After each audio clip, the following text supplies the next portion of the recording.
नमस्कार.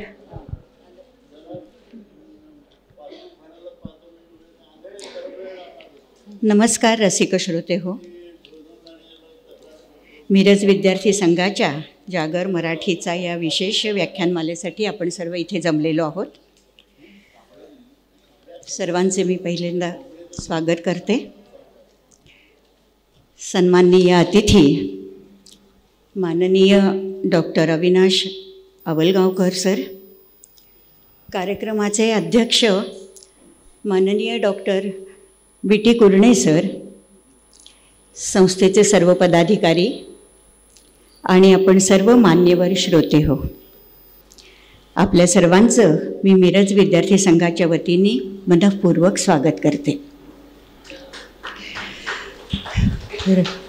रसिक हो, दरवर्षी आपण मे महिन्यात साहित्याचा वसंतोत्सव साजरा करतो. यावर्षी मात्र जरा लवकरच शरद ऋतूतच आपण हा शरदोत्सव साजरा करतो आहोत. आणि याचं कारण म्हणजे आपल्या वसंत व्याख्यानमालेचं हे शतक महोत्सवी वर्ष आहे आणि त्यानिमित्ताने ही विशेष व्याख्यानमाला आयोजित करण्यात आलेली आहे.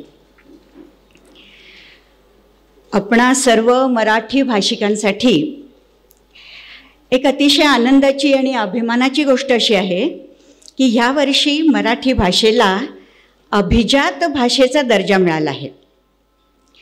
खरं पण त्यामुळेच मराठीला अधिक श्रीमंत आणि अधिक समृद्ध करण्याची जबाबदारीसुद्धा आपल्यावरच आहे. आपणच जागृत राहायला हवं आहे, नाही का? आणि म्हणूनच सदर व्याख्यानमालेचा विषय आणि आशय आहे जागर मराठीचा. या विशेष व्याख्यानमालेच्या उद्घाटन सोहळ्यासाठी आता आपण प्रारंभ करत आहोत. आपल्या भारतीय परंपरेप्रमाणे प्रारंभ करूया सरस्वतीस वंदन करून. त्यासाठी मी आमंत्रित करते सौ मानसी बोडस यांना. मानसीताई शारदा स्तवन सादर करीत आहेत.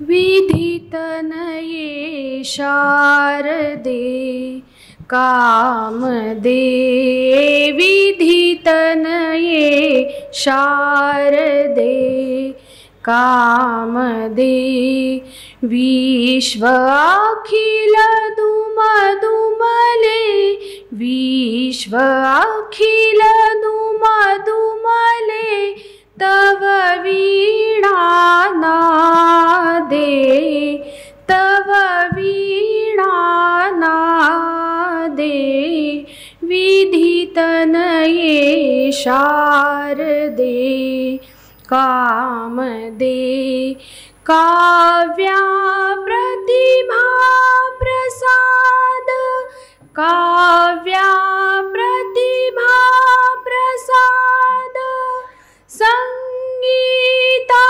सुसंवाद, वाणी दे अर्थबोध, लाभे गे माते, लाभे गे माते, तव कृपा प्रसादे, तव कृपा प्रसादे, विधितनये शारदे कामदे, विधितनये शारदे कामदे, विधितनये शारदे कामदे.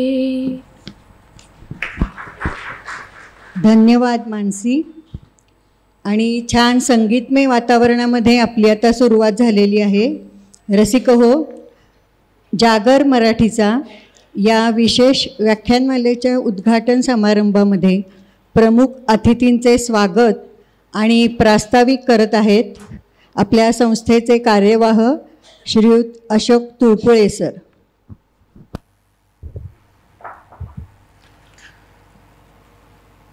नमस्कार. मिरज विद्यार्थी संघाच्या जागर मराठीचा 2024 या विशेष व्याख्यानमालेचे उद्घाटक रिद्धपूर येथे स्थापन झालेल्या मराठी भाषा विद्यापीठाचे पहिले कुलगुरू माननीय डॉक्टर अविनाश आवलगावकर आणि मिरज विद्यार्थी संघावर या व्याख्यानमालेवर प्रेम करणारे आपण सर्व श्रोते, मी आपलं सर्वांचं मनःपूर्वक स्वागत करतो. ज्ञानप्रसार करून जनतेच्या बौद्धिक, मानसिक व सांस्कृतिक विकासास सहाय्य करण्याच्या उद्देशाने 1919 साली मिरज विद्यार्थी संघाची स्थापना झाली. महाराष्ट्राचे तपस्वी इतिहास संशोधक कैलासवासी वासुदेवशास्त्री खरे यांची प्रेरक स्मृती या संस्थेला लाभली आहे. ग्रंथालय, वाचनालय, अभ्यासिका इत्यादी विविध उपक्रमातून वाचन संस्कृती टिकावी, वाढावी यासाठी गेली 105 वर्षे ही संस्था कार्यरत आहे. समाजातील सर्व थरावरील लोकांपर्यंत हे प्रबोधनाचं व्यासपीठ वसंत व्याख्यानमालेच्या रूपानं गेली 99 वर्षे सातत्याने काम करत आहे. महाराष्ट्रात सातत्यानं चालणाऱ्या काही थोड्या व्याख्यानमालापैकी आपली ही व्याख्यानमाला आहे. या व्याख्यानमालेला पुढील वर्षी 100 वर्ष पूर्ण होत आहेत. या शताब्दी वर्षाच्या निमित्तानं आपण काही साहित्यिक, सांस्कृतिक कार्यक्रम वर्षभर करावेत असा आपला मानस होता. त्याचाच एक भाग म्हणून आज आपण जागर मराठीचा 2024 ही फक्त मराठी भाषा या विषयासंदर्भामध्येच व्याख्यानमाला आयोजित केली आहे. आणि एक योग असा आला की नुकताच मराठी भाषेला अभिजात भाषेचा दर्जा मिळालेला आहे. तो योग साधून ही विशेष व्याख्यानमाला फक्त मराठी भाषा, तिचे विविध पैलू निरनिराळ्या मान्यवर आणि अधिकारी श्रोत्यांच्या वक्त्यांच्या मार्फत आपल्या श्रोत्यांपर्यंत पोचावेत या हेतूने ही व्याख्यानमाला आपण आयोजित केलेली आहे. आपली मराठी भाषा अभिजात होतीच, पण तिला थोडा उशिरा का होईना शासन मान्यता मिळाली आहे. सध्याच्या माहिती तंत्रज्ञानाच्या युगात निरनिराळ्या माध्यमातून मराठी भाषेवर होणारं आक्रमण, तिची होणारी मोडतोड आपण माध्यमातून रोज अनुभवतो आहोत. पुन्हा एकदा आपल्या मराठी भाषेची समृद्ध परंपरा प्रस्थापित व्हावी या हेतूने आपण 9 दिवसाचं हे नवरात्र आयोजित केलेलं आहे. त्या माध्यमातून आजपासून 9 दिवस आपण मराठीचा जागर करणार आहोत. आपल्याला जे वक्ते लाभलेले आहेत ते पण अतिशय उचित असे या समारंभाच्या दृष्टीनं, कारण महाराष्ट्र राज्याची स्थापना 1960 साली झाली आणि त्यानंतर मराठीचं स्वतंत्र विद्यापीठ व्हायला 1923 उजाडला. पण देर आहे दुरुस्त आहे म्हणल्याप्रमाणे त्यांची स्थापना झाली आहे आणि त्यांचे पहिले गुरु म्हणून आवलगावकरांची निवड झाली. ते त्यामध्ये काम करतायतच आहेत. तर ते उद्घाटन म्हणून आज आपल्याला लाभलेले आहेत. त्यांचं मी पुन्हा एकदा आपल्या सर्वांच्या वतीनं स्वागत करतो आणि थांबतो. धन्यवाद. धन्यवाद सर. मराठीचा जागर करायला खरोखर नवरात्रच हवं. नवरात्रातला हा जागर आपण आता करतच आहोत. याची सुरुवात आपण आता यानंतर आपल्या ज्ञानसत्राचे आधारस्तंभ असणारे माननीय वसंतराव आघाशे सर, कुठल्याही कार्यक्रमात त्यांची प्रकर्षाने आठवण येते. त्यांच्या पवित्र स्मृतीला वंदन करून आपण करणार आहोत. आणि त्यासाठी मी सन्माननीय डॉक्टर आवलगावकर सर यांना विनंती करते की त्यांनी संस्थेच्या प्रांगणामधील स्मृतिस्तंभास पुष्पमाला अर्पण करावी.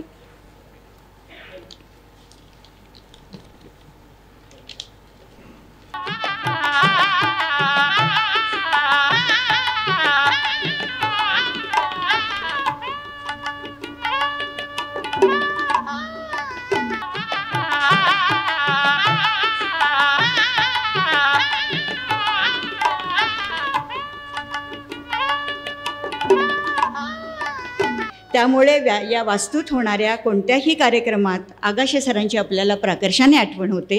आपण बाकी सर्वजण इथूनच त्या सरांच्या पवित्र स्मृतीला मनोमन वंदन करूया आणि आपल्या पुढच्या कार्यक्रमाला सुरुवात करूया.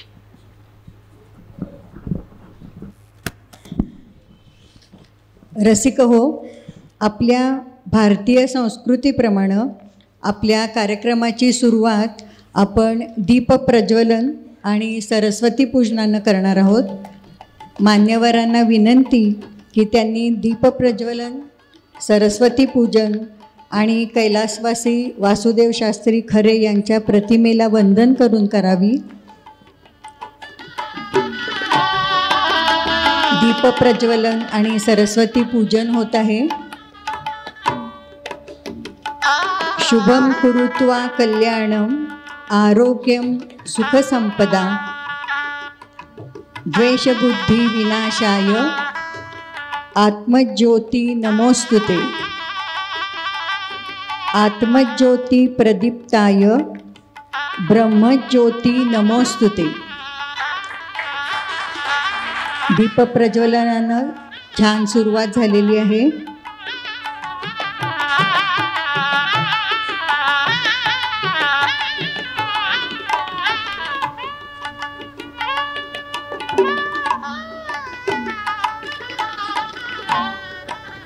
अज्ञानाचा अंधकार दूर करून ज्ञानाचा प्रकाश पडावा, हाच दीपप्रज्वलनाचा उद्देश असतो. आता सरस्वती पूजन. नमो देवे महादेवे शिवायै शततं नमः. नमः प्रकृती भद्रायै नियता प्रणता स्मतां. या देवी सर्वभूतेषु बुद्धिरूपेण संस्थिता. नमस्तस्यै नमस्तस्यै नमस्तस्यै नमो नमः. धन्यवाद. मान्यवरांचे खूप खूप धन्यवाद.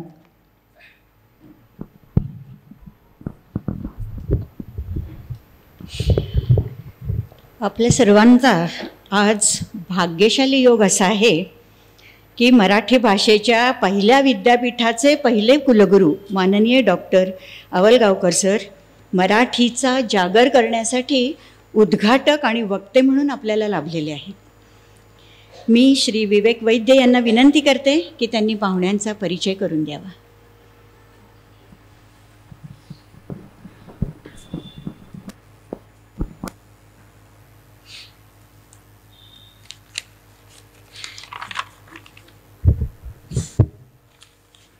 सर्वांचं मनपूर्वक स्वागत.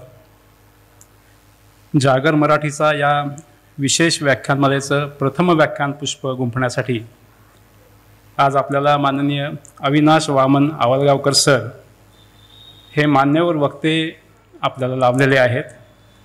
या व्यासंगी वक्त्याच्या कार्यकर्तृत्वाचा परिचय आपणा सर्वांना मी आता करून देणार आहे. आपणा सर्वांना माहीतच आहे की मराठी भाषेस अभिजात भाषेचा दर्जा व शासन मान्यता मिळालेली आहे आणि या निर्णयाचे पडसाद विविध शासकीय पातळ्यांवर, अकॅडमिक्स लेवलवर इथून पुढे दिसायला सुरुवात होईल. याचाच परिपाक म्हणून अमरावती जिल्ह्यातील रिद्धपूर येथे जे मराठी भाषा विद्यापीठ स्थापन झालेलं आहे याचे पहिले सन्मान्य कुलगुरू म्हणून आवलगावकर सरांना तो मान मिळालेला आहे. पुणे विद्यापीठामध्ये मराठी विभाग प्रमुख म्हणून सरांनी अनेक वर्षे कार्य केलेले आहे. MA MPhil मराठी विषयातील PhD अशा उच्च शिक्षणाने ते विभूषित आहेत. 1980 साली MA आणि 1982 साली MPhil या दोन्ही वेळी ते डॉक्टर बाबासाहेब आंबेडकर मराठवाडा विद्यापीठातून सर्वप्रथम आले.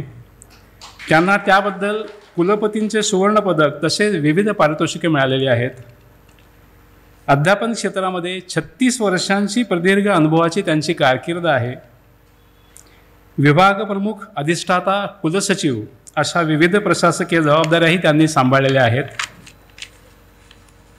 सावित्रीबाई फुले पुणे विद्यापीठ, महाराजा सयाजीराव विद्यापीठ बडोदा, राज्य मराठी विकास संस्था, 6वा वेतन आयोग, विद्यापीठ विभाग, गुणवत्ता सुधार योजना अशा विविध विषयातील सुमारे 30 शैक्षणिक समित्यांचे ते सदस्य आहेत. पुणे विद्यापीठ संशोधन प्रकल्प अनुदान समिती व युनिव्हर्सिटी ग्रँट्स कमिशन दिल्ली याच्या अनुदान समितीचे ते मान्यवर सदस्य आहेत. अनेक विद्यापीठांच्या परीक्षा समितीचेही ते सदस्य आहेत.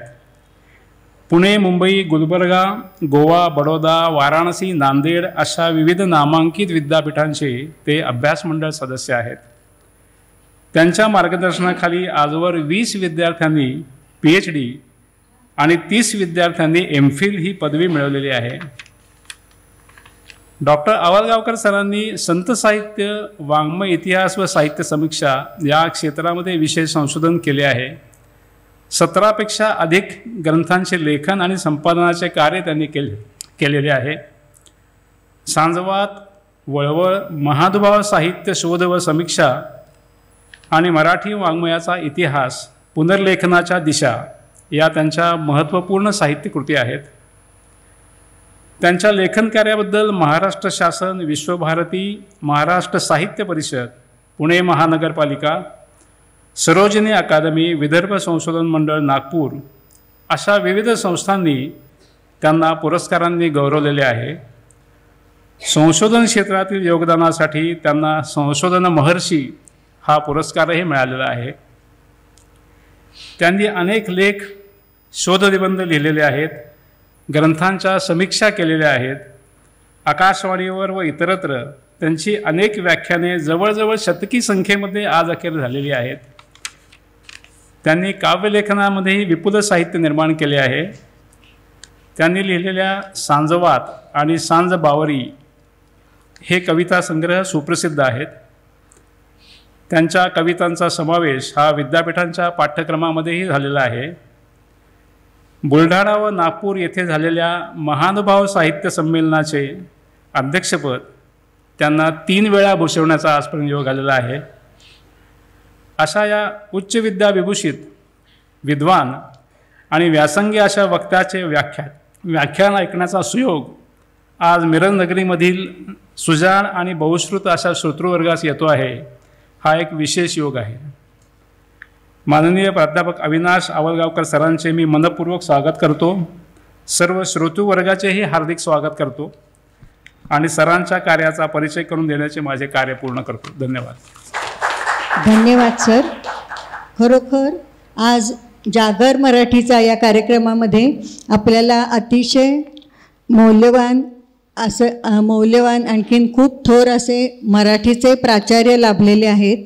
आपण खरोखर खूपच सुदैवी आहोत. आणि आता संस्थेतर्फे प्रमुख वक्त्यांचा सत्कार आपण करत आहोत. मिरज विद्यार्थी संघाचे उपाध्यक्ष डॉक्टर BT कुरणे सर यांना विनंती करते की त्यांनी आजचे आपले प्रमुख पाहुणे प्राचार्य डॉक्टर आवलगावकर यांचा शाल, श्रीफळ, स्मृतिचिन्ह आणि पुष्पगुच्छ देऊन सत्कार करावा.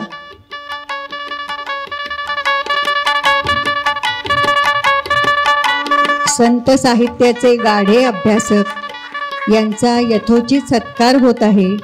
आणि अशा ऋषितुल्य व्यक्तिमत्वाचा सत्कार करताना आम्हाला अतिशय आनंद होत आहे.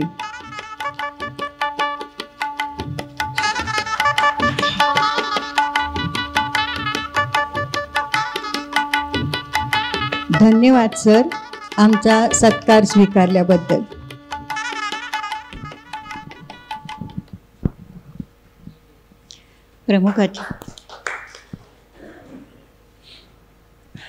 प्रमुख अतिथींचा यथोचित सत्कार आपण केलेलाच आहे.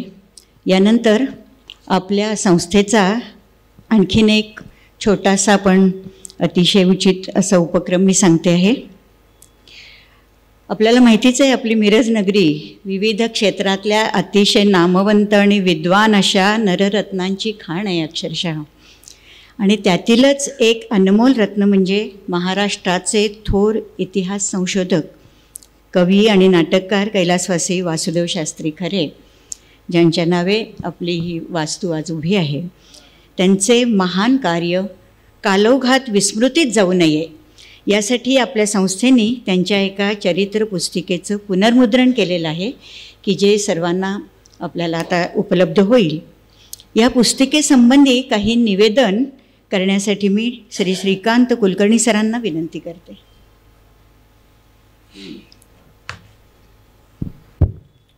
नमस्कार.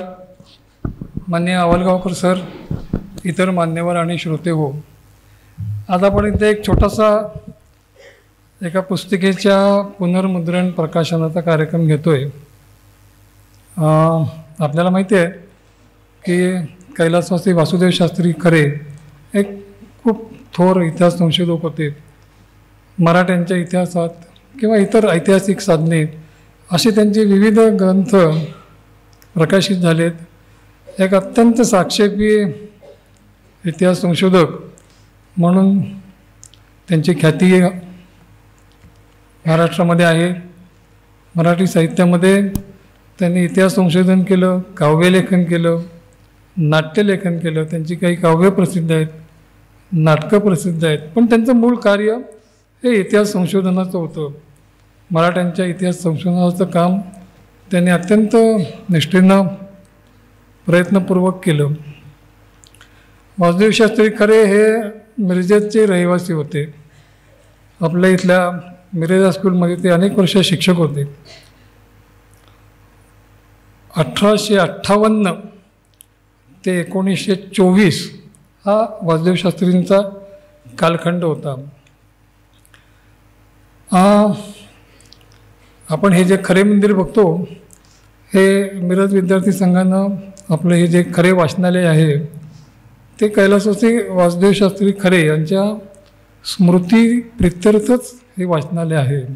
त्यामुळं वासुदेव शास्त्री खरेंच्याबद्दल संस्थेला आणि एकूणच मिरजकरांना अतिशय आपुलकी प्रेम वाटतं. हे वर्ष म्हणजे वासुदेव शास्त्रींचा कालखंड 1858 ते 1924, त्यामुळे हे 2024 हे वर्ष त्यांचं स्मृती शताब्दी वर्ष असं आपण म्हणायला हरकत नाही.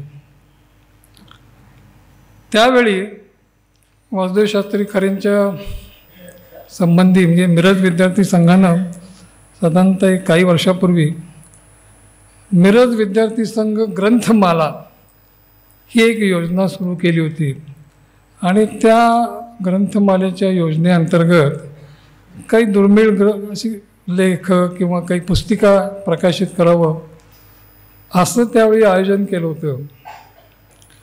त्या ग्रंथमालेतलं पहिलं प्रकाशन हे कैलासवासी वासुदेव शास्त्री खरे यांच्या संबंधी केलं होतं. म्हणजे 1957 11 जून 1957 वासुदेव शास्त्री खरेंचा जन्मदिवस.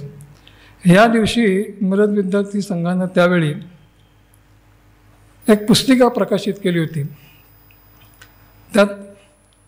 त्या पुस्तिकेच्या काही प्रती आज उपलब्ध नाही आहेत.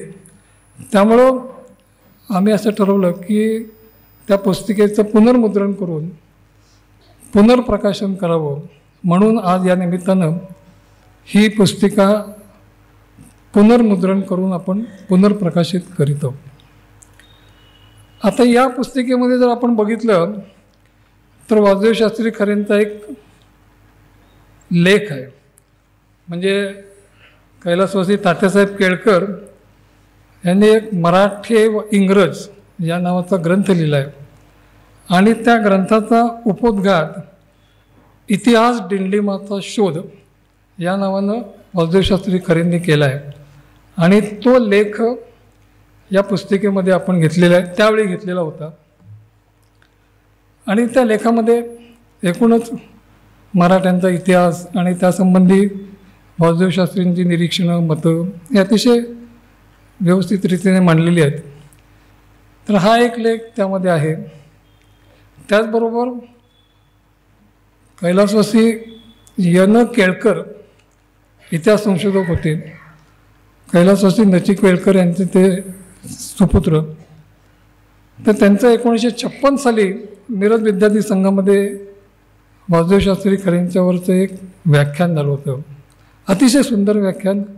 त्या व्याख्यानामध्ये वासुदेव शास्त्री खरेंच्या कामाचं महत्त्व, इतिहास संशोधक म्हणून ते किती श्रेष्ठ होते, असं बरंचसं विवेचन त्यांनी त्या व्याख्यानामध्ये केलं होतं.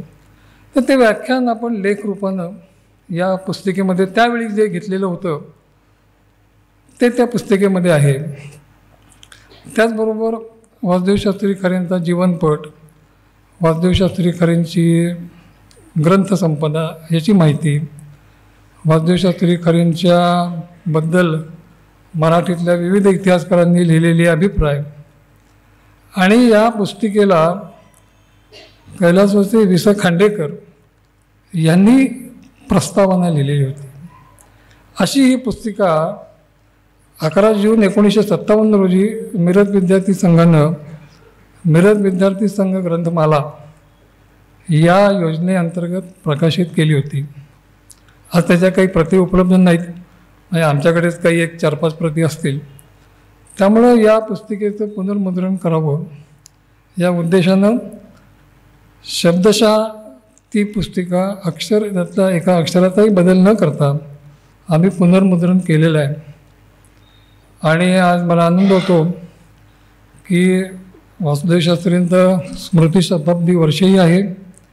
या वर्षाच्या निमित्तानं आज ही आपण पुस्तिका पुनर्मुद्रण करून प्रकाशित करीत आहोत. मराठी विद्यापीठाचे पहिलं मराठी विद्यापीठ आणि त्या पहिल्या मराठी विद्यापीठाचे पहिले कुलगुरू आवलगावकर सर यांच्या हस्ते हे प्रकाशन होते, याचा आम्हाला खूप आनंद होतो आहे. तर मी सरांना विनंती करतो की सर आपण या पुस्तिकेचं प्रकाशन करावं.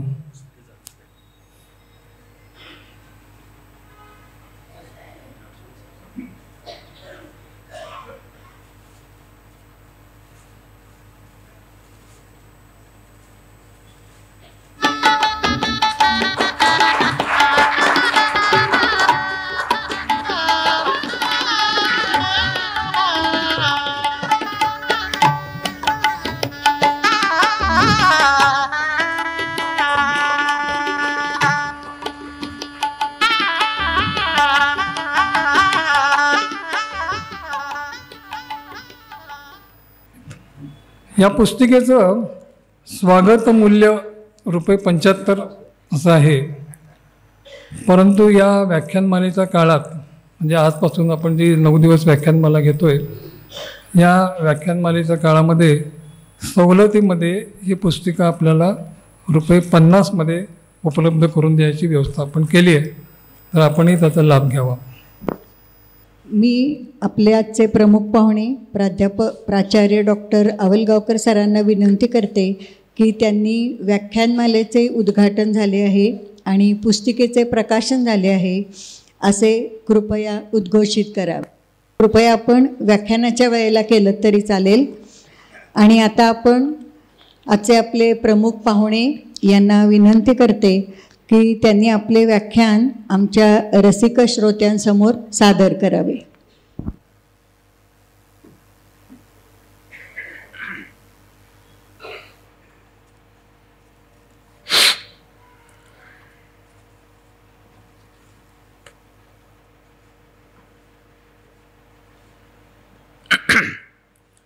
सगळ्यांना नमस्कार.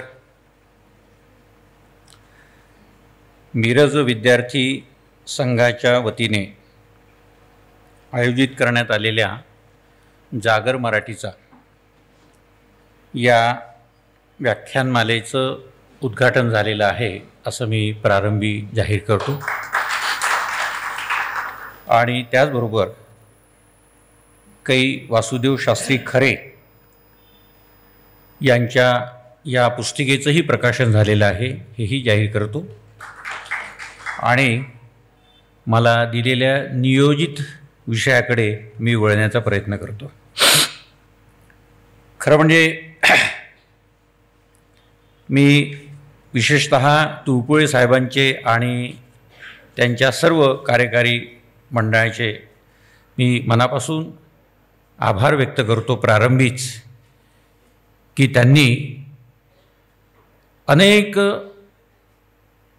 ज्ञानी पंडितांच्या स्पर्शाने पावन झालेल्या या भूमीमध्ये मला येण्याची संधी दिली. मी सांगलीपर्यंत येऊन गेलो आहे, पण मिरजेत का पाय ठेवला नाही मला कळालं नाही. कदाचित त्याचा योग आज असावा. 105 वर्षांची ही संस्था आणि व्याख्यानमालेचं शतक पूर्ण होत आहे. अशा एका सुवर्णकाळी मला या व्याख्यानमालेमध्ये बोलण्याची संधी मिळावी ही माझ्या दृष्टीने खरोखरच महनीय अशा प्रकारची बाब आहे. या संस्थेचे अध्यक्ष डॉक्टर मुकुंदरावजी पाठक, व्यासपीठावर उपस्थित असलेले उपाध्यक्ष डॉक्टर BT कुरणे, दुसरे उपाध्यक्ष प्राध्यापक अनिल आगाशे, सर्व कार्यकारी मंडळ आणि कार्यवाह विष्णू सदाशिव तुळपुळे, आपण सर्व मिरजवासीय अभ्यासक बंधू भगिनींनो,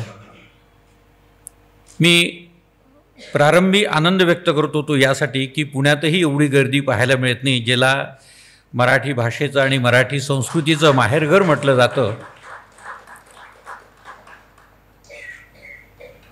आणि मिरजेमध्ये मात्र गेल्या 100 वर्षांपासूनची परंपरा असलेल्या या व्याख्यानमालेला आज एवढी मोठी गर्दी होते आहे.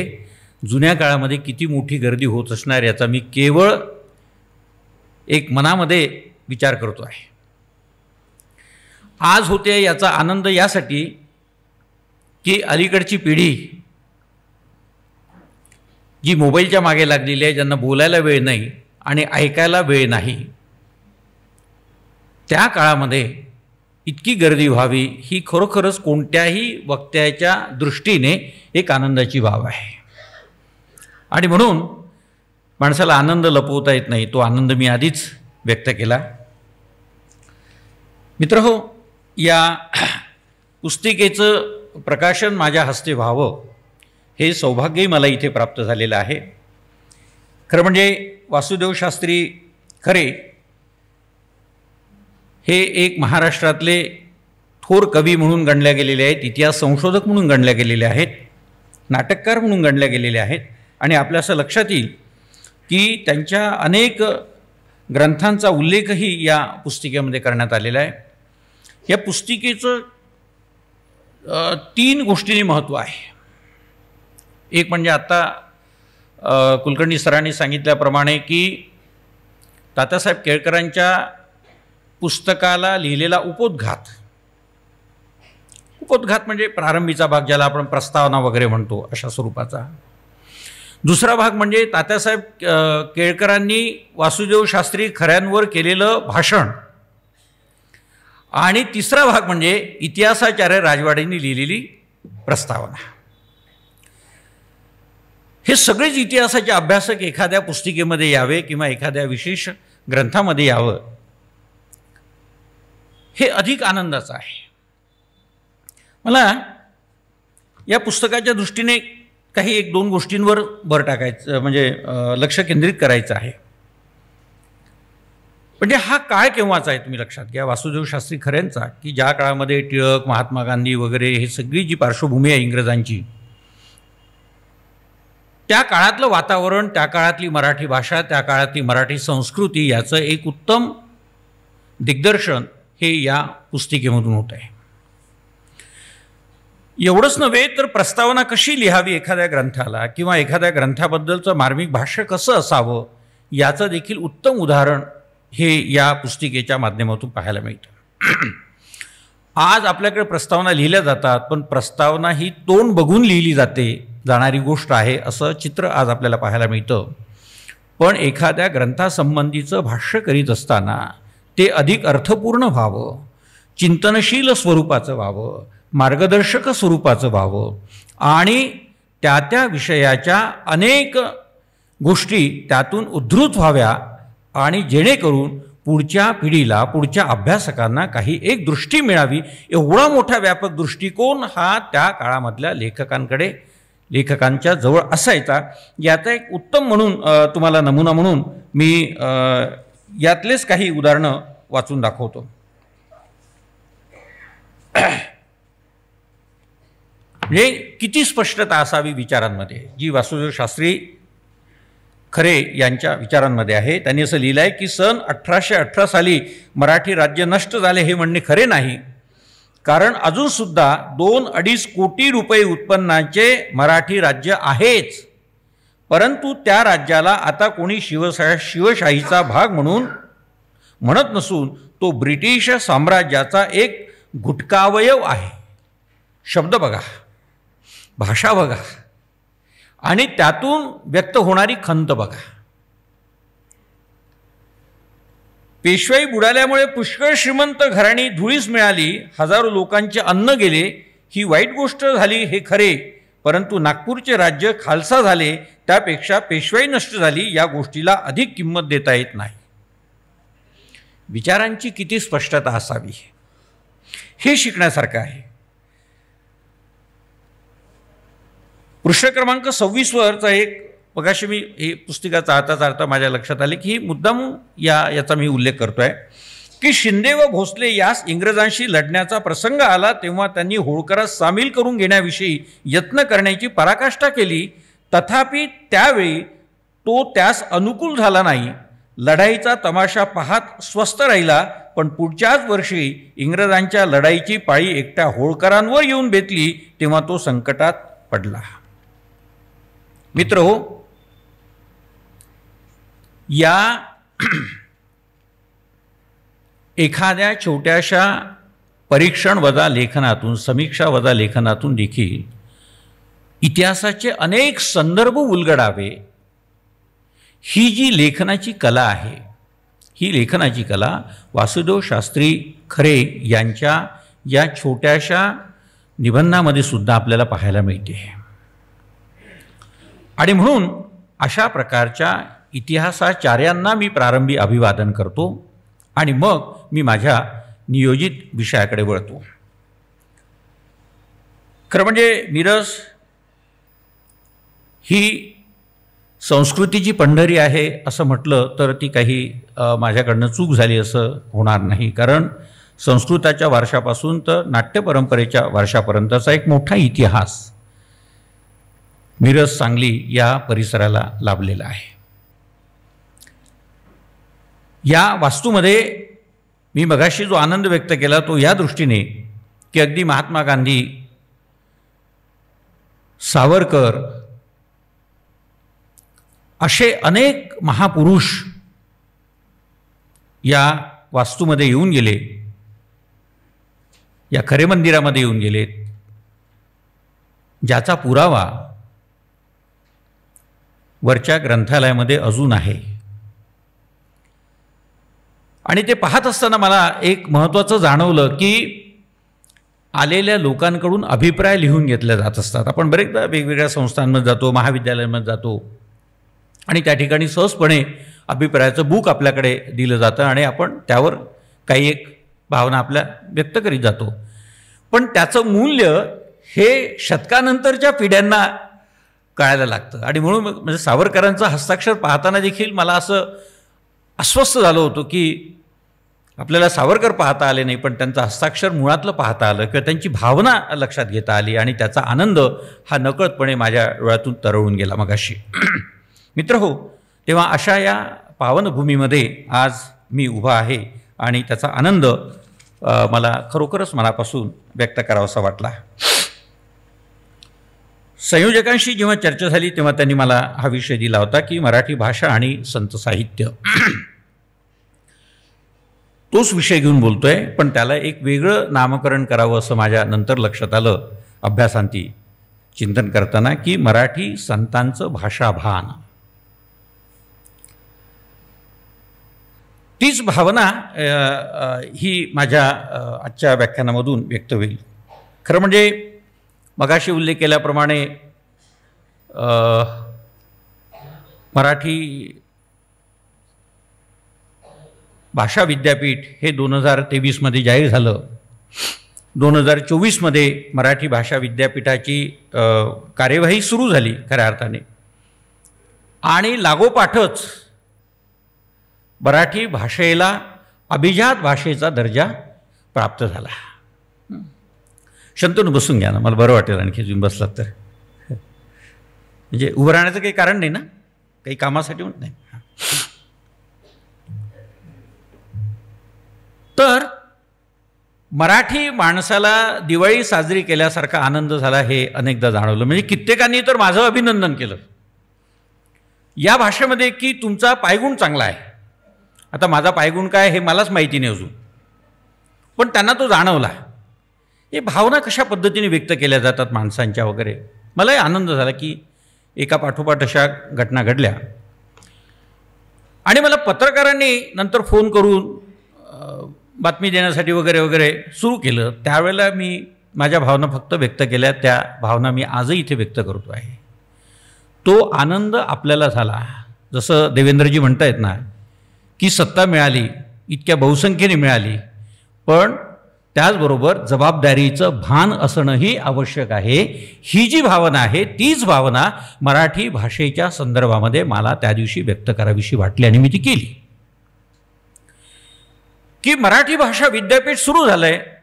मराठी भाषेला गेल्या कित्येक वर्षांपासूनची जी मागणी होती अभिजात भाषेची, ती मागणी पूर्ण झाली. आनंदोत्सव साजरा केला, दिवाळी साजरी केली. पुढे काय? पुढे काय या प्रश्नाचं उत्तर फार गंभीर आहे,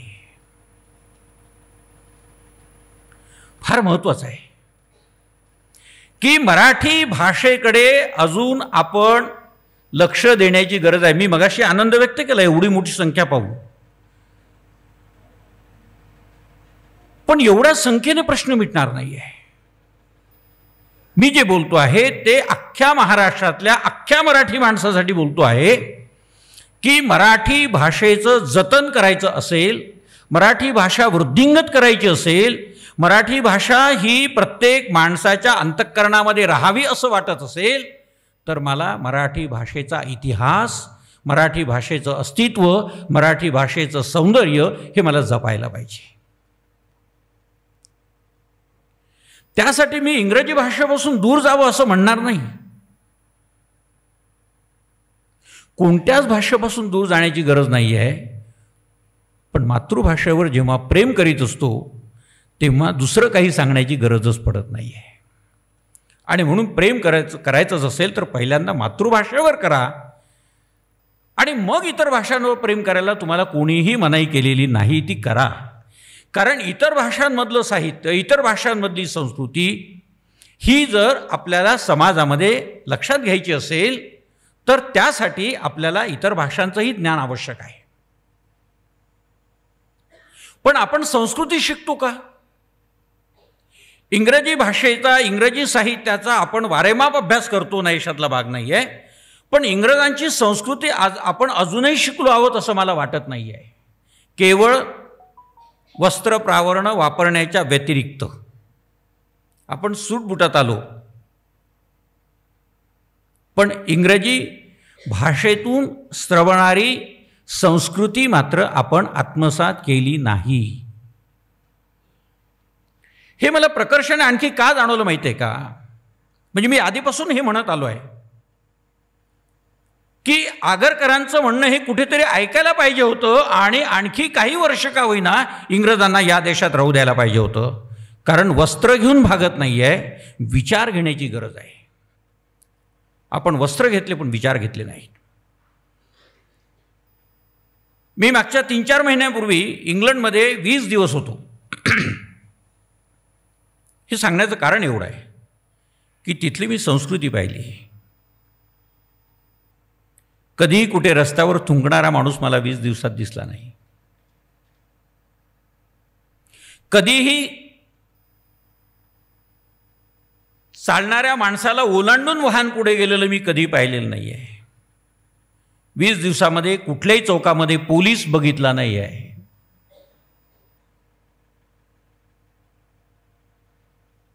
समोरून एखादा माणूस जात असेल तर गाडी थांबवण्यासाठी सिग्नलची सुद्धा गरज नाही आहे आपोआपच विशिष्ट अंतरावर आधी गाडी थांबते आणि तुम्हाला ते नजरेने किंवा हाताने सांगतात, आपण चला, मी थांबलो आहे, तुम्ही निघा. म्हणजे पादचाराला अधिक महत्त्व देऊन ती संस्कृती विकसित होते आहे. आणि आपण आपल्यापेक्षा वयाने मोठ्या असलेल्या माणसाला देखील धक्का मारून पुढे जातो, पण आम्हाला कधी वाटत नाही, फारच झालं तर क्वचित सॉरी इंग्रजांनी ठेवून दिलेला शब्द उच्चारला की आपलं कार्य संपलं असं आपल्याला वाटत राहतं. पण मला असं वाटतं की हे आत्मपरीक्षण करण्याची नितांत गरज आपल्याला आहे. मित्र हो, हे बोलण्याचं कारण मराठी भाषेच्या संदर्भामध्ये पाहण्याचा दृष्टिकोन. कारण भाषा ही केवळ भाषा नसते, ती व्यवहाराचं साधन नसते आहे. भाषा हे संस्कृतीचं आदान प्रदान करणारं एक महत्त्वाचं माध्यम असतं, तुम्ही लक्षात घ्या. माणूस सुटापुटात दिसला म्हणजे फार वेगळं इम्प्रेशन पडायला लागतं की, परंतु जेव्हा तो तोंड उघडतो आणि व्यक्त व्हायला लागतो तेव्हा कळायला लागतं की नेमकं काय आहे ते. म्हणजे भाषेचं महत्त्व संबंध समाज व्यवस्थेमध्ये काय आहे हे लक्षात घेण्याची गरज आहे. आज तिकडे आपलं फार मोठं दुर्लक्ष होत आहे. आणि म्हणून मी ही सगळ्या तमाम मराठी भाषकांना विनंती करतो आहे की त्यांनी मराठी भाषेच्या संदर्भामध्ये जे जे करता येणं शक्य आहे ते करावं. एक उदाहरण देऊन मी पुन्हा पुढे वळतो. परवा अमेरिकेमधून माझ्या एका विद्यार्थिनीचा मला फोन आला आणि ती असं म्हणाली की आम्ही इथे मराठी शाळा चालवतो. लक्षात आलं? आम्ही इथे एक मराठी शाळा चालवतो. हैदराबादला मराठी महाविद्यालय गेल्या कित्येक वर्षांपासून सुरू आहे आणि महाराष्ट्राला मराठी विद्यापीठ आज मिळत आहे. ती कदाचित देवेंद्रजी नसते तर ते मिळालं नसतं.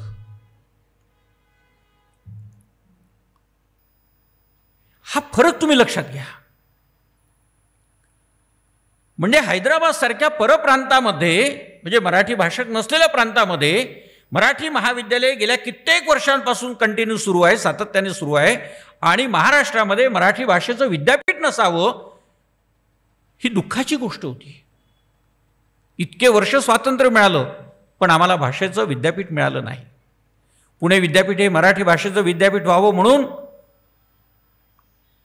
खांडेकरांची इच्छा होती, वि स खांडेकरांची. त्याच्या स्थापनेचा हेतू तो होता मुळामध्ये, पण विद्यापीठ भाषेचं होऊ शकलं नाही. अमेरिकेसारख्या देशामध्ये देखील जी मराठी कुटुंब राहतात ती मराठी कुटुंब आपल्या मुलांना मराठी भाषेपासून दूर जाऊ नये म्हणून मराठी भाषेचं अध्यापन करीत असतात. तिथे मराठी शाळा चालवतात. आणि ती कन्या असं मला म्हणाली की आमची जी संस्था आहे त्या संस्थेचं सर्टिफिकेट जे आहे, प्रमाणपत्र जे आहे ते तुमच्या मराठी भाषा विद्यापीठाकडून मिळेल का? आणि मी चटकन तिला म्हणालो नक्की मिळेल, फक्त थोडासा कालावधी जाऊ दे, कारण हे मला सगळं पुढे न्यायचं आहे आणि मग मला तुमच्यापर्यंत पोहोचायचं आहे. मला आनंद याचा झाला की परप्रांतामध्ये राहणाऱ्या मराठी भाषकांना अजूनही असं वाटतं की माझी मराठी भाषा जिवंत राहावी आणि माझ्या पुढच्या पिढ्यांपर्यंत पोहोचावी. पण महाराष्ट्रामध्ये राहणाऱ्या पालकांना असं वाटत नाही आहे की मराठी भाषेमधून शिकणारा माझा पाल्य देखील इंग्रजी भाषेवर वर्चस्व मिळून परदेशामध्ये जाऊ शकतो. हा त्यांचा आत्मविश्वास का लंगडा पडतो हे मला कळत नाही आहे. इंग्रजी माध्यमातून शिक्षण घेतलं म्हणजे आपण फार ज्ञानी होतो, हा जो गैरसमज आहे तो आधी दूर करण्याची आवश्यकता आहे. हे मी सांगत नाही आहे, हे आपल्या मराठी संतांनी सुद्धा सांगून ठेवलेलं आहे. आता तुम्ही लक्षात घ्या की मराठी भाषेचा इतिहास हा फार मोठा आहे.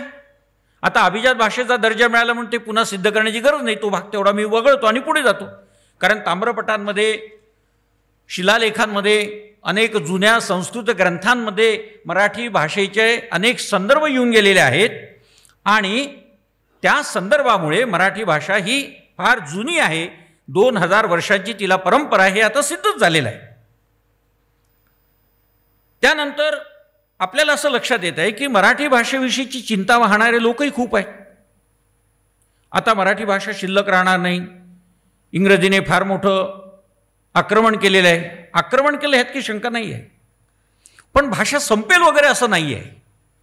भाषा ज्या ताकदीने समाजामध्ये खेळत राहायला पाहिजे, जसा हळुवार येणारा वारा जसा सगळ्यांमध्ये फिरत राहतो तशी मराठी भाषा बागडत राहावी असं जर वाटत असेल तर मी मगाशी म्हणालो त्याप्रमाणे हे करण्याची गरज आहे. मराठी भाषेने अनेक शाह्या स्वीकारलेल्या आहेत, इंग्रजशाहीसुद्धा स्वीकारलेली आहे, पण मराठी भाषा ही अजूनही तितक्याच समर्थपणे आहे. फक्त तिचा वापर आपल्याला समाजामध्ये करण्याची आवश्यकता आहे. आपण इंग्रजी भाषेमध्ये 4 वाक्य बोललो म्हणजे आपण फार हुशार आहोत आणि आपल्याला इंग्रजी बोलता येतं, किंवा मुलाला माझे इंग्रजी बोलता आलं म्हणजे आईवडील एकदम खुश होतात. अरे पण उत्तम मराठी कधी बोलता येईल? शला स म्हणणारा आणि अणला न म्हणणारा जर विद्यार्थी दिसत असेल तर कसं व्हायचं मराठी भाषेचं? याचा विचार मात्र आम्हाला कधी करावासा वाटत नाही. हे दुःख आहे. मित्रहो, महाराष्ट्र हे खऱ्या अर्थाने महान राष्ट्र आहे. महामहोपाध्याय काणे यांनी महाराष्ट्राचं वर्णन करताना असं म्हटलं आहे की महान राष्ट्र ते महाराष्ट्र.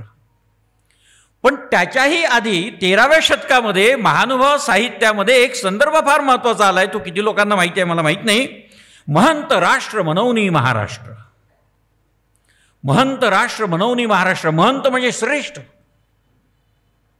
विद्वान, पंडित, अभ्यासू, ज्ञानी अशा लोकांची परंपरा जिथे आहे त्या अर्थाने महंत राष्ट्र, थोर राष्ट्र, श्रेष्ठ राष्ट्र, आणि म्हणून ते महाराष्ट्र आहे.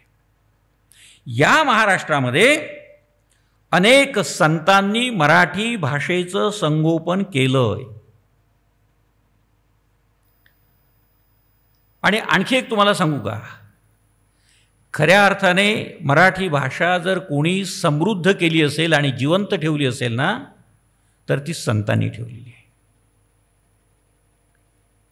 कारण अजूनही आपण त्या संतांचे अभंग म्हणतो, गाथा वाचतो, संत साहित्यातले वेगवेगळे संदर्भ आपण लक्षात घेतो. समृद्ध भाषेचं रूप जर आपल्याला पाहायचं असेल तर ते या संतांच्या साहित्यामध्येच उत्तम पद्धतीने आपल्याला पाहायला मिळतं. आता संत असं म्हणत असताना देखील आपल्यासमोर प्रश्न असतो की संत नेमकं कोणाला म्हणावं. म्हणून जना आपला मुक्ताबाईचा तो अभंग आपल्याला माहीत आहे की संत तेची जाण जगी जया दया क्षमा ज्यांची अंगी लोक अहंता नये मना जगी विरक्त तेची जाणा. आणि पुढे मुक्ताबाईंनी जे लिहिलेलं आहे ते माझ्या दृष्टीने महत्त्वाचं आहे. इह परलोक सुखी शुद्ध ज्ञान ज्यांचे मुखी मिथ्या कल्पना मागे सारा ताटी उघडा ज्ञानेश्वरा. ताटीच्या अभंगांमध्ये हा आलेला जो संदर्भ आहे की संत कोण, म्हणजे कोणालाही संत. अलीकडे बाबा महाराजांचं पेवच फुटलेलं आहे. जागोजागी गल्लोगल्ली जसे दादा असतात तसे बाबा आहेत. गल्लीतले दादा, गल्लीतले बाबा. पण तुम्ही एक लक्षात घ्या की मुक्ताबाईंनी त्यातली ह्या 2 ओळी माझ्या दृष्टीने अधिक महत्त्वाच्या आहे की इह परलोक सुखी शुद्ध ज्ञान ज्यांचे मुखी मिथ्या कल्पना मागे सारा आणि ताटी उघडा ज्ञानेश्वरा. ही ताटी कशाची आहे? ही ज्ञानाची ताटी आहे जी लावलेली आहे, जिच्यामुळे अंधार झालेला आहे. ती उघडा. कशासाठी उघडा? तर इह परलोक सुखी म्हणजे इथे लौकिक जीवनामध्ये देखील आणि परलोकामध्ये देखील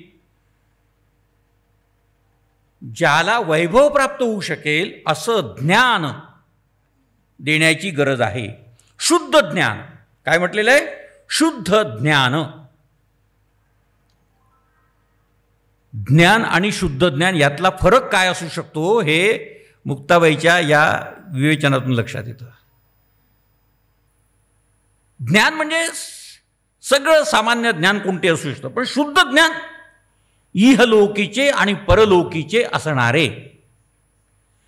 मी कोण आहे, तो कोण आहे, परलोकीचं म्हणजे परविश्वातलं. यातले काही संदर्भ मी इथे बसणाऱ्या तरुणांसाठी देतो आहे. लौकिकातलं म्हणजे जे लौकिक जीवन आपण जगतोय ते आणि पारलौकिक म्हणजे लौकिकाच्या पलीकडे असलेलं पण जे दिसत नाही त्याचं ज्ञान देण्याची क्षमता ज्याच्यामध्ये आहे, असं ज्ञान हे समाजापर्यंत पोहोचवण्याची गरज आहे. ही भूमिका जी मुक्ताबाईंनी मांडलेली आहे, त्या मुक्ताबाईच्या या भूमिकेचा संदर्भ हा साहित्याशी, ज्ञानाशी आहे. साहित्य म्हणजे काय आहे? म्हणजे इसवी सनाच्या पूर्वी 500 वर्ष आधी होऊन गेलेल्या पाणिनीने जी भूमिका मांडलेली आहे, सहितस्य भावः साहित्य. आणि सहितस्य म्हणजे काय तर हितेन सहितम, म्हणजे हितकर उक्तींचा संग्रह. आता हितकर म्हणजे काय? हिताचं. हिताचं म्हणजे काय?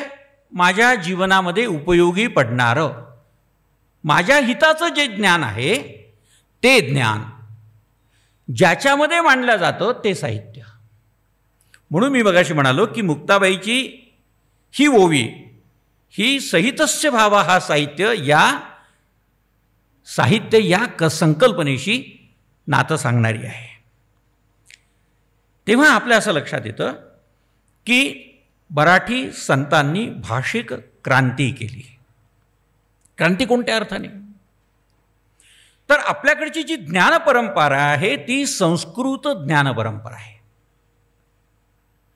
बघा, लक्षात घ्या, आपल्याकडची ज्ञान परंपरा ही संस्कृतमधून चालत आलेली आहे आणि दुसरीकडे आपल्याकडची ज्ञान परंपरा ही इंग्रजीतून पुढे गेलेली आहे. मधला जो काही पॅच आहे तो संतांचा पॅच आहे. त्यांनी ही मराठी भाषेची परंपरा पूर्णपणे सांभाळलेली आहे. भाषिक क्रांती केली ती या दृष्टीने की जिथे संस्कृत ही ज्ञानभाषा होती. लक्षात घ्या, संस्कृत ही ज्ञानभाषा होती जी फक्त पंडितांची होती. सर्वसामान्य लोकांच्या व्यवहाराची भाषा ही मराठी होती. या संतांनी आपलं इहलोकीचं परलोकीचं जे काही ज्ञान आहे ते ज्ञान संस्कृतमधून न सांगता मराठी भाषेमधून सांगितलं. म्हणून आपण ज्ञानदेवांना टीकाकार म्हणतो. टीकाकार म्हणजे काय? टीकरगता हा टीका, टीका अर्थ प्रकाशिका. जी मूलार्थाला प्रकाशित करते ती टीका, जी मूळ अर्थ उलगडून दाखवते ती टीका. आपण एकमेकांवर करतो ती टीका नाही.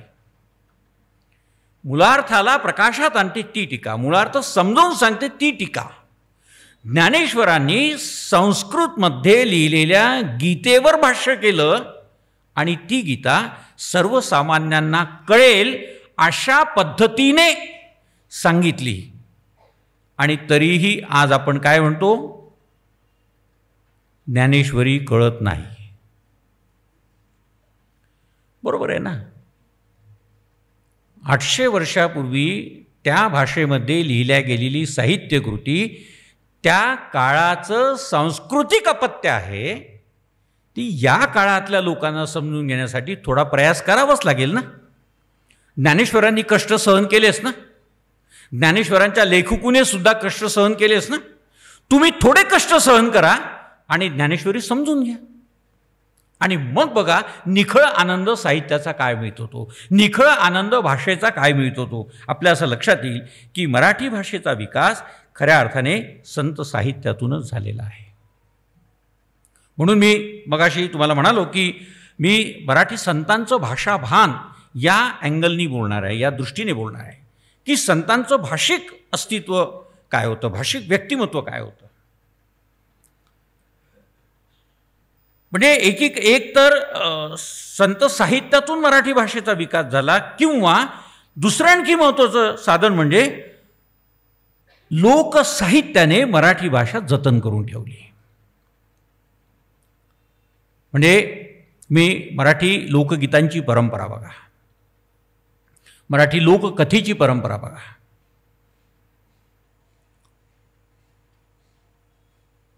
मग तुमच्या लक्षात येईल की ही परंपरा कशी जतन करून ठेवलेली आहे. आणि म्हणून लोकसाहित्याची निर्मिती करणाऱ्या त्या अज्ञात लेखकांचं देखील आपण कौतुक करायला पाहिजे या संतांच्या बरोबरच, कारण त्यांनीही भाषाभान जागं ठेवलेलं आहे समाजाचं.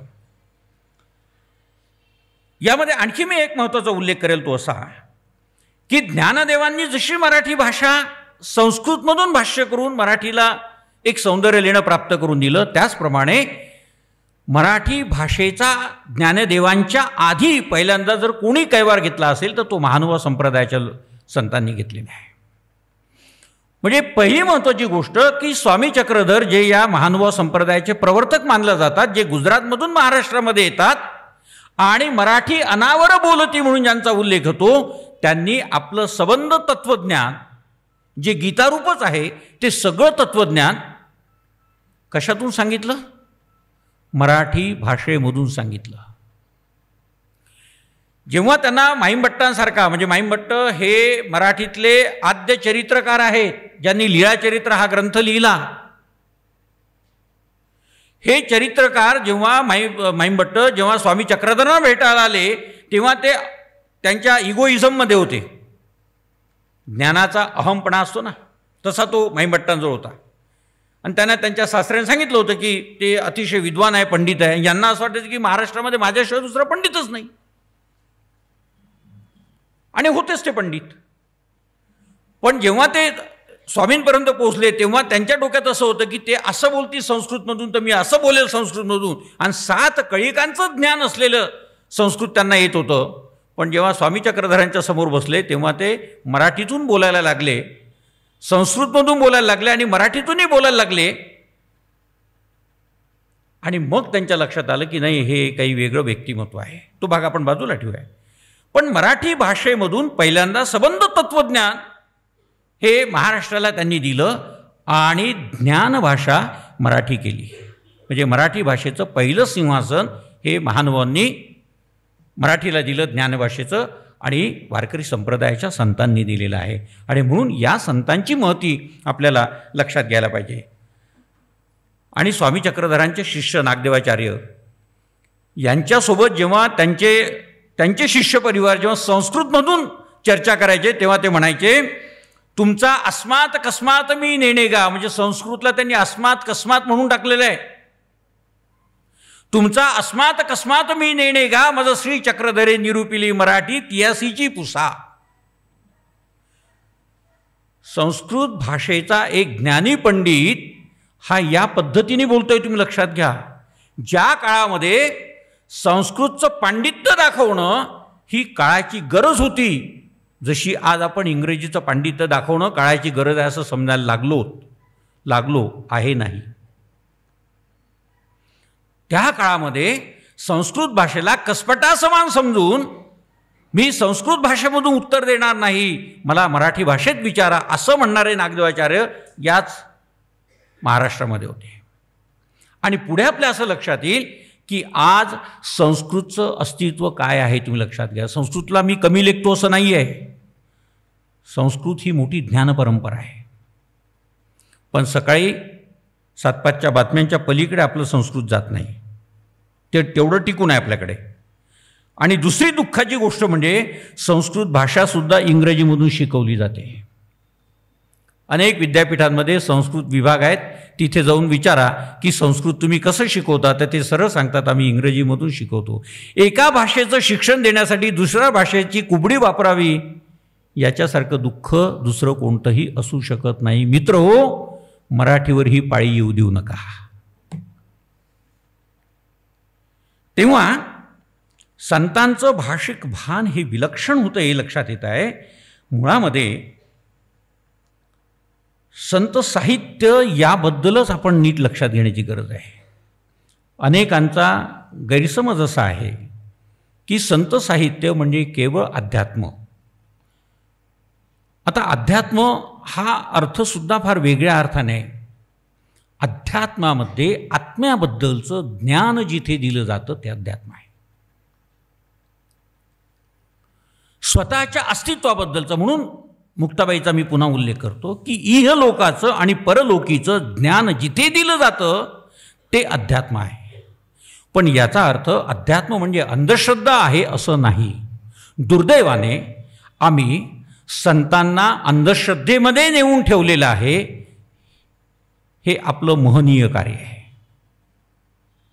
हे आपलं महनीय कार्य आहे की आपण ज्ञानी संतांना, परवाच मी अमरावतीमध्ये बोलताना असं म्हणालो की ज्या संत गाडगे बाबांनी अंधश्रद्धा नाकारली त्याच संत गाडगे बाबांच्या नावाने मंदिर व्हावं, ज्यांनी मंदिरातून देव बाहेर काढला त्याच संत गाडगे बाबांची मूर्ती मंदिरात नेऊन ठेवावी आणि त्याची पूजा करावी, याच्यासारखी दुसरी शोकांतिका कोणती असू शकते? हे दुःख आहे.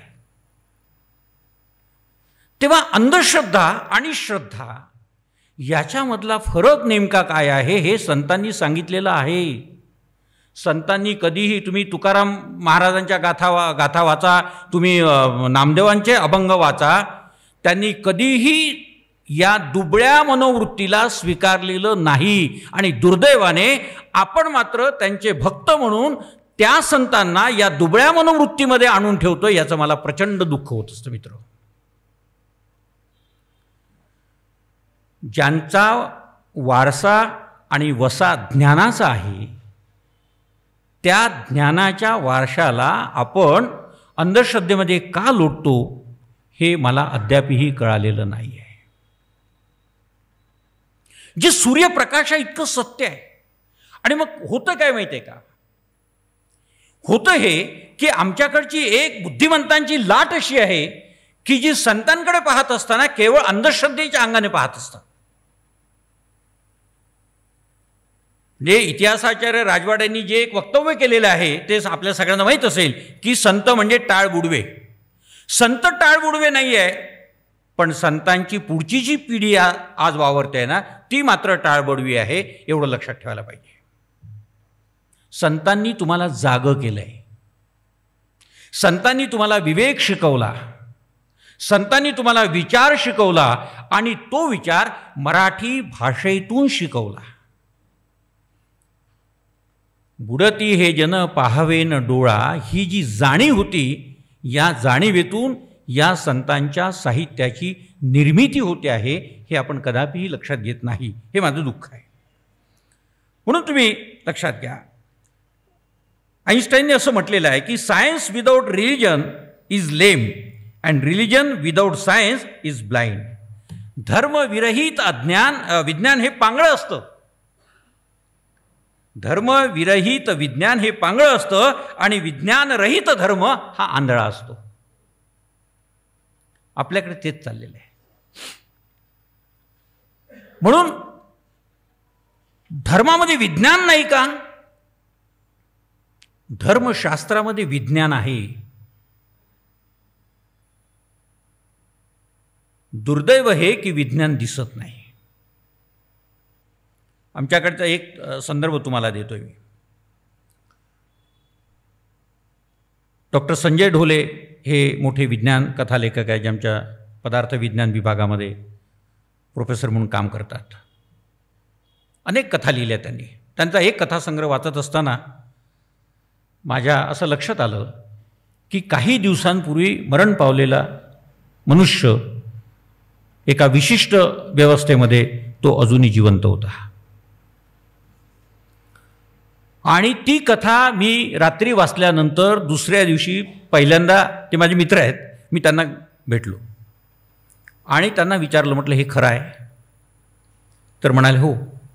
तर मी म्हटलं याचा संत साहित्यात तुम्हाला एक संदर्भ दाखवतो. लीळाचरित्रामध्ये एक लीळा अशी आहे.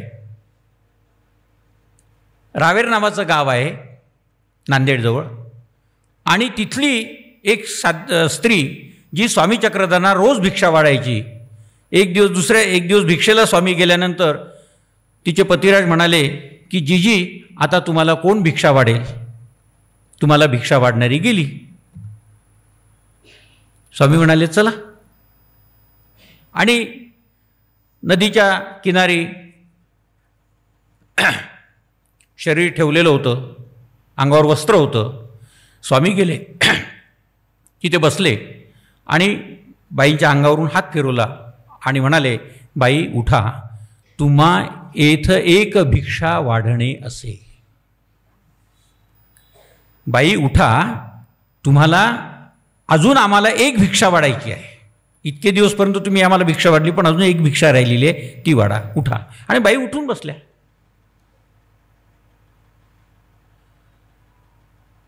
मी डॉक्टर ढोलेंना असं म्हणालो की हा जो संदर्भ आहे, हा संदर्भ तुमच्या कथेमध्ये आलेला आहे, हा शास्त्राच्या दृष्टीने, आता ते पदार्थ विज्ञानाचे सायन्सचे संशोधक आहेत मोठे, ते म्हणाले सर हे खरं आहे,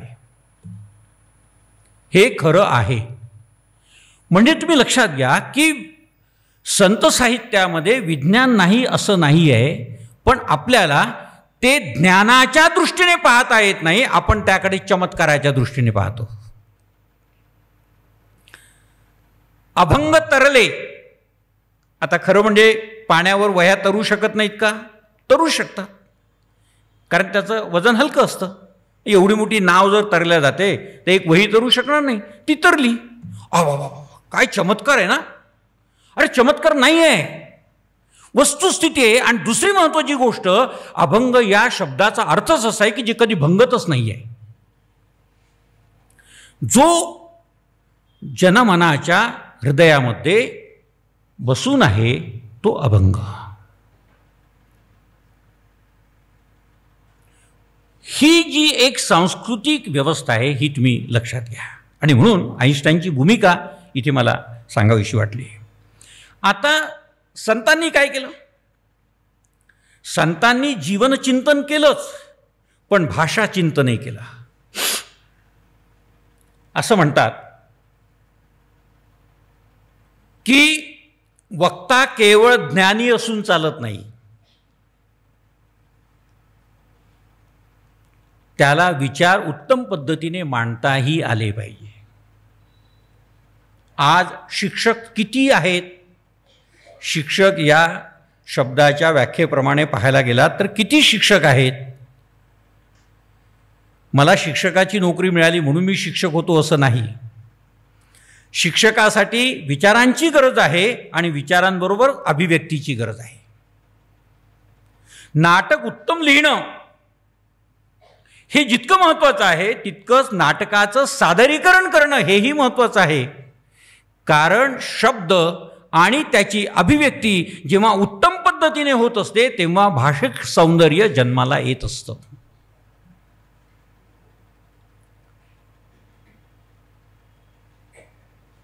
हे संतांनी केलेलं आहे. संतांचे विचार तितकेच उत्तम आहेत आणि संतांची अभिव्यक्तीही तितकीच उत्तम आहे. म्हणून मी असं म्हणालो की संतांनी जीवनचिंतनाबरोबरच भाषा चिंतनही केले. माझा मराठाची बोलू कवतिके, परी अमृता तेही पैजा जिंके, ऐसी अक्षरे रसिके मेळवीन. हा इगोइझम नाही आहे, हा अहमपणा नाही आहे, ही भाषेबद्दलची ताकद आहे. तुम्ही काय म्हणता? संस्कृत मधूनच फक्त ज्ञान दिलं जाऊ शकतं? नाही. माझा मराठाची बोलू कौतुके, परी अमृता तेही पैजा जिंके. अमृतालाही पैजेमध्ये जिंकावं एवढं भाषिक सौंदर्य, एवढं भाषिक लावण्य माझ्याही मराठी भाषेमध्ये आहे आणि ते मी मिळवीन. तुम्ही लक्षात घ्या, जुने जे ग्रंथ आहेत ना, म्हणजे संतांचं साहित्य असेल, पंडितांचं साहित्य असेल वगैरे, हे जर तुम्ही वाचलं तुमच्या लक्षात येईल की हे लिहित असताना एक आत्मविश्वास व्यक्त करायचे. म्हणजे गुरुबद्दलचा अभिमान व्यक्त करायचे, आपल्या परंपरेबद्दलचा अभिमान व्यक्त करायचे आणि त्याचबरोबर आपल्या भाषिक सामर्थ्याबद्दलचाही अभिमान व्यक्त करायचे की मी हे करू शकतो, मी हे लिहू शकतो, मी हे बोलू शकतो. ऐसी अक्षरे रसिके मेळवीन. आणि तरी आम्हाला काळजी वाटते आमच्या मराठी भाषेचं काय होईल. का? कारण हे भाषिक सौंदर्य जपण्याची क्षमता आपली कमी होत चाललेली आहे. संतोषमणी कृष्णदास यांचं नाव किती लोकांनी ऐकलं असेल मला माहीत नाही. कारण आमचा मराठी भाषेचा इतिहास फक्त ज्ञानदेवांपासून सुरू होतो आणि समर्थ रामदासांपर्यंत येऊन थांबतो. बरोबर आहे ना? पण अनेक कवी असे आहेत की मध्ययुगीन मराठी वाङ्मयाच्या इतिहासामधलं त्यांचं वाङ्मयीन कार्य लक्षात घेण्याची गरज आहे. संतोष मुनी कृष्णदास हे महान व पंडित कवी, त्यांनी असं म्हटलेलं आहे, ऐसी ते सर्व भाषांची जननी, उत्तम पवित्र मराठी वाणी, आदी पुरुषे अंगी करिली म्हणून अन्नावर हे ब्रीद झाले. लक्षात घ्या, मराठी भाषेचं सामर्थ्य काय आहे? तर ही सर्व भाषांची हीच जननी आहे. तुम्ही काय संस्कृत भाषेला सर्व भाषांची जननी म्हणताय? अहो, मराठी ही सर्व भाषांची जननी आहे. यात अतिशयोक्ती असू शकेल, पण आत्मविश्वास किती उदंड आहे तुम्ही लक्षात घ्या. अतिशयोक्ती आणि आत्मविश्वास यामध्ये खूप फरक आहे. कवी गोपाळ म्हणून आहेत ते असं लिहितात की संस्कृत शब्द उच्चार सर्व जगी न घडे व्यापार, जैसे मार्गी आडीचे नीर तृषवंतासी. संस्कृत भाषा कशी आहे? तर जसं तहानलेल्या माणसाला आडमार्गाचं पाणी मिळावं, म्हणजे पाणी आहे पण किती, 1 कोसावर 2 कोसावर लांब जावं लागेल तेव्हा पाणी मिळेल. तृषवंताची अवस्था काय होईल? तहानलेल्या माणसाची अवस्था काय होईल? तसं आहे संस्कृत शब्द उच्चार. संस्कृतच्या शब्दांचा उच्चार, जिथे मराठी भाषेच्या शब्दांचा नीट उच्चार करता येत नाही ते संस्कृत शब्दांचा उच्चार. एखादा इंग्रजी शब्द चुकून उच्चारताना काही चूक झाली तर असा नाही आहे तो शब्द, म्हणजे तुम्ही किती अज्ञानी आहात आणि मी किती ज्ञानी आहे. अरे पण बाबा, मराठी भाषा बोलत असताना तू किती चुका करतोयस हे कधीतरी लक्षात येतं का तुझ्या? तर त्याची त्याला गरज वाटत नाही आहे. ही उदासीनता आहे भाषेबद्दलची. म्हणून त्याने म्हटलं की संस्कृत शब्द उच्चार हा अतिशय कठीण आहे. तैसे नवे मराठी गंगा. काय म्हटलं मराठी भाषेला? गंगा. गंगा कोणत्या अर्थाने? तृषार्थतेच्या अंगाने, पावित्र्याच्या अंगाने, सामर्थ्याच्या अंगाने. ते मुक्त जीवन सर्व जगा. पण मराठी भाषा कशी आहे? ती सर्व जगाला मुक्तपणे स्वीकारू शकते अशी आहे. आणि पापक्षालनी प्रसंगा पवित्रपणे. मराठी गंगा, गंगा हे पावित्र्याचं प्रतीक. गंगेचा जेव्हा आपण उच्चार करतो तेव्हा तो कोणत्या अर्थाने करतो? ती पवित्र आहे. गंगा म्हणजे पवित्र नदी. तशी मराठी भाषा ही पवित्र गंगा आहे. संत एकनाथांनी काय म्हटलंय? संस्कृत ग्रंथ करते ते महाकवी मा प्राकृत काय उणिवी, संस्कृत वाणे देवी केली प्राकृत काय चोरापासून आली. अरे विचार करा, ज्या संतांनी त्यांच्या काळामध्ये, आता एकनाथ सुद्धा संस्कृतचे पंडित होते, संस्कृत भाषेवर प्रचंड कमांड होती, पण तरी देखील मराठी भाषेविषयीचा किती अभिमान होता हे तुम्ही लक्षात घ्या.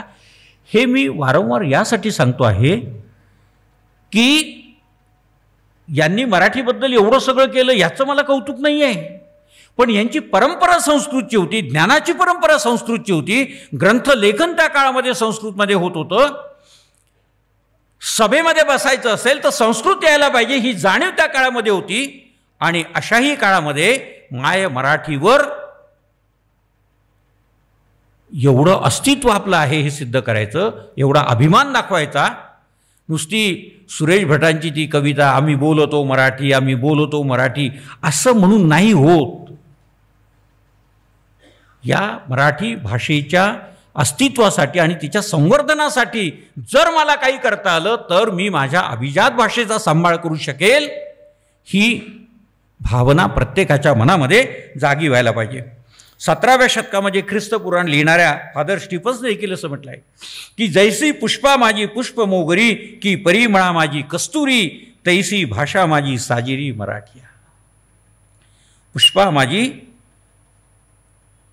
मोगऱ्याचं फूल हे सर्व फुलांमध्ये अधिक सुगंधी आहे असं त्यांना म्हणायचं, श्रेष्ठ आहे. तशी सर्व भाषांमध्ये माझी मराठी भाषा ही अधिक उत्तम आहे, अधिक सुंदर आहे. तुम्ही लक्षात घ्या, आपल्याकडे अनेक मुस्लिम कवी होऊन गेले ज्यांनी मराठी भाषेमधून ग्रंथ लिहिले. जे वारकरी संप्रदायामध्ये होते, जे महानुभाव संप्रदायामध्ये होते, त्यांनी मराठी भाषेमधून ग्रंथरचना केली. आणि फादर स्टीफन सारखा संत कवीसुद्धा मराठी भाषेचं वर्णन करतो आहे, गौरव करतो आहे. हे केवळ टाळ्या वाजवण्यापुरतं मर्यादित नाही आहे. मला आत्ममग्न होता आलं पाहिजे, मला आत्मचिंतन करता आलं पाहिजे. आणि त्यावेळेचं भाषिक सौंदर्य काय होतं? ज्ञानेश्वरून तर आपण नेहमीच पाहतो, ज्ञानेश्वरी ही काव्याची भाषा आहे. पण त्या काळामधली गद्याची भाषा काय होती याचं एक उदाहरण मी तुमच्यासमोर ठेवतो. लीळाचरित्र हे त्याचं उत्तम उदाहरण आहे. कारण लीळाचरित्राशिवाय त्या काळामध्ये दुसरं कोणतंही गद्य नाही आहे. लीळाचरित्र, गोविंद प्रभूचरित्र म्हणजे महानुभाव संप्रदायाचं गद्य सोडलं तर त्या कालखंडामध्ये, यादव काळामध्ये, अगदी पुढच्या येणाऱ्या बखर वाङ्मयापर्यंत मराठीमध्ये फक्त काव्याचा इतिहास आहे, गद्यलेखनाचा इतिहास नाही आहे. त्यांनी असं म्हटलेलं आहे, म्हणजे स्वामींचं वर्णन, स्वामी जेव्हा एकाकी अवस्थेत फिरत होते ना, लीळाचरित्राचा एकांक भाग, ज्यावेळेला कोणी परिवार सोबत नव्हता वगैरे वगैरे, त्यावेळेचं वर्णन माईभट्टांनी जे लिहून ठेवलं ते असं आहे, गोसावियांचे वस्त्र गुंफे ते फाटवणी काटियासीची जाय. म्हणजे एकाकी अवस्थेत फिरत होते, केस वाढलेले, अंगावर वस्त्र परिधान केलेलं, त्यावेळेचं वस्त्र कसं असेल तुम्ही आता लक्षात घ्या. आणि काट्याकोट्यातून फिरायचे, ते काट्याच्या झाडाला ते वस्त्र अडकायचं आणि ते तसंच फाटत फाटत पुढे जायचं. आणि मग बरेचदा ते वस्त्र फाटल्यामुळे त्यांच्या अंगाला काटे लागायचे आणि अशुद्धाचे म्हणजे रक्ताचे बिंदू निघायचे. त्याचं वर्णन करताना माईभट्टाने असं लिहिलेलं आहे, गोसावियाचे वस्त्र गुंफे ते फाटवणी काटियासीची जाये, ऐसे अवघे वस्त्र फाटवणी काटियासीची लागे. म्हणजे काट्याच्या झाडाला वस्त्र चिंध्या चिंध्या अशा अडकल्या जायच्या. मा उघडियाची श्रीमूर्ती विजय करीती, गोसावियाचा बाह्य प्रदेशी काटियाचे ओरखडे जाते. बाह्य प्रदेशी म्हणजे बाह्य अंगाला काट्याचे ओरखडे जात होते. ते तर अशुद्धाचे बिंदू निघती, म्हणजे रक्ताचे बिंदू निघायचे, रक्त बाहेर यायचं शरीरातून. ते श्रीमूर्तीवरी वाळती सुकून जायचे. तैसी का माणिके मोतिये रत्ने खेवणिली असती. जसं माणिक मोत्यांचे रत्न खोलेले आहे बरं का, ते जसं सुंदर दिसतील तशा पद्धतीने स्वामींच्या देहावरचे ते रक्ताचे वाळलेले बिंदू दिसत होते. हे भाषेचं लावण्य हे आपल्याला या गद्य याच्यामध्ये पाहायला मिळतं. हा मुद्दा मी तुमच्यासमोर वाचून दाखवला. कारण साहित्य निर्मितीवरही संतांचा प्रचंड विश्वास होता. कारण शब्द हे प्रवाही आहेत आणि लोकभावनांचा आदर करणारे आहेत, लोकमानसाशी निगडीत आहेत. आणि म्हणून संवादाचं, नवनिर्मितीचं उत्तम साधन असणाऱ्या उत्तम शब्दांचा वापर करून साहित्य निर्मिती संत करीत होती. म्हणून ते असं म्हणतात, आता तुम्ही लक्षात घ्या, वाचे बरवे कवित्व, कवित्वी रसिकत्व, रसिकत्वी परतत्व स्पर्शू जैसा. म्हणजे शब्दांच्या माध्यमातून निर्माण झालेलं जे साहित्य आहे ते साहित्य म्हणजे काय आहे? परतत्वाचा स्पर्श. आता परतत्वाचा स्पर्श म्हणजे काय आहे? तर ईश्वराच्या अस्तित्वाची जाणीव होणे, ईश्वराच्या अस्तित्वाचा स्पर्श होणे, ही कल्पना आपण करूया की ईश्वर आला आणि आपल्या देहाला त्याचा स्पर्श झाला तर काय आनंद होईल. अरे तो आनंद शब्दांमधूनही आपण व्यक्त करू शकत नाही. ही ती भावना आहे. आणि शब्दांवर किती प्रभुत्व आहे. आम्हा घरी धन शब्दांचीच रत्ने, शब्दांचीच शस्त्रे यत्ने करू. आज जे मराठी साहित्य टिकून राहिलेलं आहे आणि मराठी साहित्याचा एवढा मोठा इतिहास निर्माण झालेला आहे, त्याचं एकमेव कारण हे आहे की संतांनी मराठी भाषेचा बांधलेला पक्का पाया. तुकाराम महाराजांनी काय म्हटलेलं आहे? शब्दांचीच शस्त्रे यत्ने करू. अरे शस्त्राने काय भांडता, शब्दांनी भांडा. समाजाला एक मोलाचा सल्लाही दिला, शस्त्र बाजूला ठेवा, शब्दांनी भांडाकार, शब्द हेच शस्त्र आहे. नाही, शब्द हे शस्त्रापेक्षाही भारी आहेत. कारण शस्त्राचा घाव सुकून जाऊ शकतो, पण हृदयावर पडलेला शब्दांचा जो घाव असतो ना, तो आयुष्यभर लक्षात राहतो. मला त्या वेळेला त्याने असं म्हटलेलं होतं, आयुष्यभर मरेपर्यंत माणूस ते जगवत असतो. म्हणजे शब्दांचं सामर्थ्य काय आहे. शब्दाची आमुच्या जीवाचे जीवन, शब्दे वाटू धन जनलोका. म्हणून समाजाला द्यायचं असेल तर शब्दांचं सामर्थ्य द्या. हे संतांचं भाषाभान आहे. हे संतांचं मराठी भाषेविषयीचं कार्यकर्तृत्व आहे. शृंगारप्रिय कवींना उद्देशून दामोदर पंडित असं म्हणतात की भक्तिरसी नाही आदरू, जेया कवी पाठीये शृंगारू, तेही तरी सौंदर्याचा सौंदरू, रावो मुरारीची वानावा. त्या काळामध्ये देखील देह सौंदर्याचं वर्णन करणारे कवी होते, हा इतिहास इथे सिद्ध होतोय. आणि त्यावेळेला दामोदर पंडित म्हणतात की तुम्हाला सौंदर्याचंच आकर्षण असेल तर तुम्ही सौंदर्याचं वर्णन देखील करीत असताना काय करा, शृंगाराचा रावो असलेला, सौंदर्याचा सौंदर्य असलेला तो मुरारी म्हणजे तो कृष्ण, त्याचं वर्णन करा. त्याचं वर्णन करा. तुम्हाला सौंदर्याचं आकर्षण आहे ना, मग तुम्ही त्याचं वर्णन करा. ते सौंदर्याचं आकर्षण तुमचं पूर्ण होईल आणि ईश्वराचं गुणगानही होईल. कवी नरेंद्राच्या काव्यामध्ये, म्हणजे नरेंद्र कवी हे नाव ऐकलं असेल, रुक्मिणी स्वयंवर ज्यांचं प्रसिद्ध आहे, त्या रुक्मिणी स्वयंवरामध्ये एक प्रसंग असा आलेला आहे की कृष्ण येतो आहे रुक्मिणीला घ्यायला. आणि रुक्मिणीला घ्यायला आल्यानंतर मग रुक्मिणी आपल्या सख्यांना विचारते. तेव्हा ही पद्धत होती, कसा वाटतोय माझा नवरा, चांगला आहे ना वर. तर ती सख्यांना विचारते की कृष्णाचं सौंदर्य पाहिलं का. तर सख्या असं म्हणतात की ज्या देहाच्या ज्या भागावर दृष्टी गेली तिथून खिळलीच नाही. म्हणजे हाताकडे लक्ष गेलं असेल, डोक्याकडे लक्ष गेलं असेल, पायाकडे लक्ष गेलं असेल, ते तिथंच राहिलं. तिथून पुढे आम्ही पाहूच शकलो नाही, दृष्टीच हल्ली नाही. म्हणजे त्या कृष्णाचं सौंदर्य एका ओळीमधून कवी नरेंद्राने या पद्धतीने वर्णन केलेलं आहे. तुम्ही लक्षात घ्या. म्हणून मी नेहमी असं म्हणत असतो की संतांनी केवळ अध्यात्म नाही शिकवलं आहे, संतांनी अध्यात्माबरोबरच भाषेचं आणि समाजाचं भानही आपल्याला दिलेलं आहे. तिकडे आपलं दुर्लक्ष होत आहे. भास्कर भट्ट बोळीकरांनी असं म्हटलं आहे, पूर्ण वाचा रसाळा गर्वू सांडवी न कोकिळा, कळा हंसा करी न मी. बरं का, की वाचेमध्ये एवढं सामर्थ्य आहे की ती गर्वाला देखील दूर करू शकते. एवढं सामर्थ्य भाषेमध्ये आहे. संत तुकारामाने निर्मितीबद्दल देखील, म्हणजे केवळ भाषेबद्दल नाही आहे, तर भाषेतून निर्माण होणाऱ्या संत साहित्याबद्दल सुद्धा, म्हणजे निर्मितीबद्दल सुद्धा भाष्य केलेलं आहे. अंतरीचे धावे स्वभावे बाहेरी, दरिता ही परी आवरेना. निर्मिती कशी होते, स्पॉन्टेनियस ओव्हरफ्लो, वर्ड्सवर्थनी सांगितलेला. एकदा कवी नरेंद्रावर मला एक लेख लिहिण्याची कोणीतरी सूचना केली की बाबा यांच्या साहित्य विषयाबद्दल, म्हणजे थांबवतोय मी थोडा वेळातच,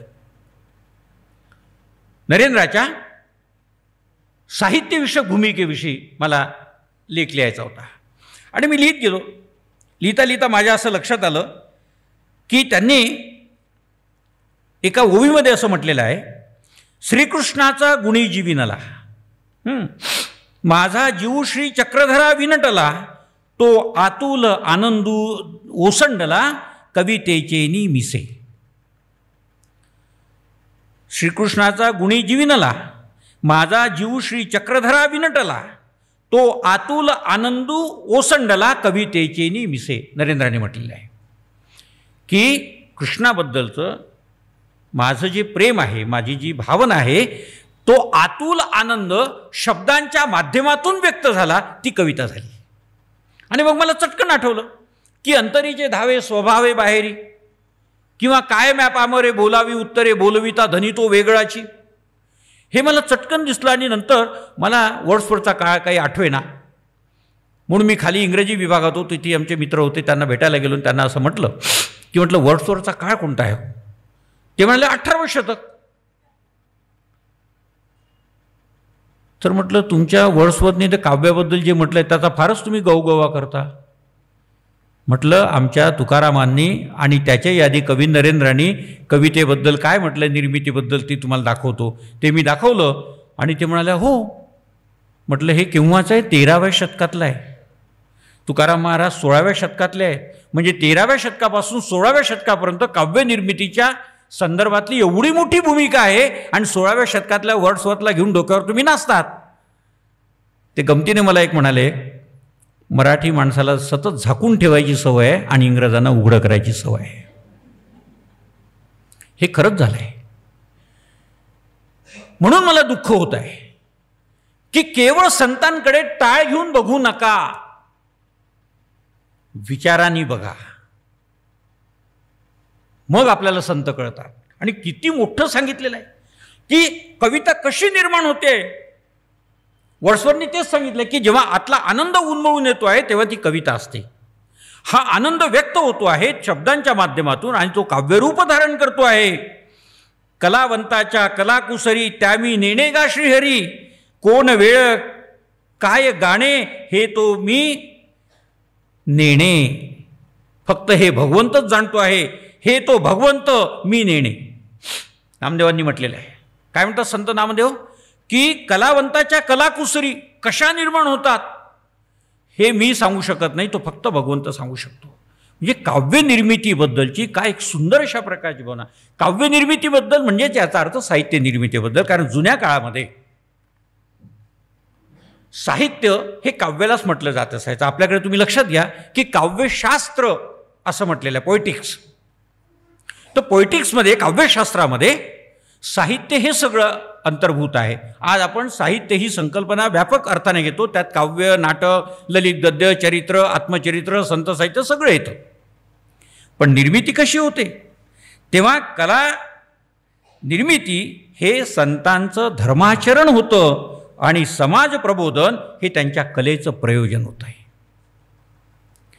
केवळ मी उत्तम कविता लिहावी म्हणून लिहिली जात नाही आजच्यासारखी.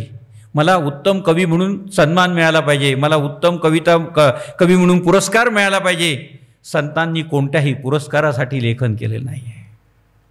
तुम्हाला सांगायला हरकत नाही, हे मी कुलगुरुपदाचा कार्यसेवा ही स्वीकारून 1 महिना झाला नाही, तर मला पत्र यायला लागलेत, अमक्या अमक्याला डिलीट द्या.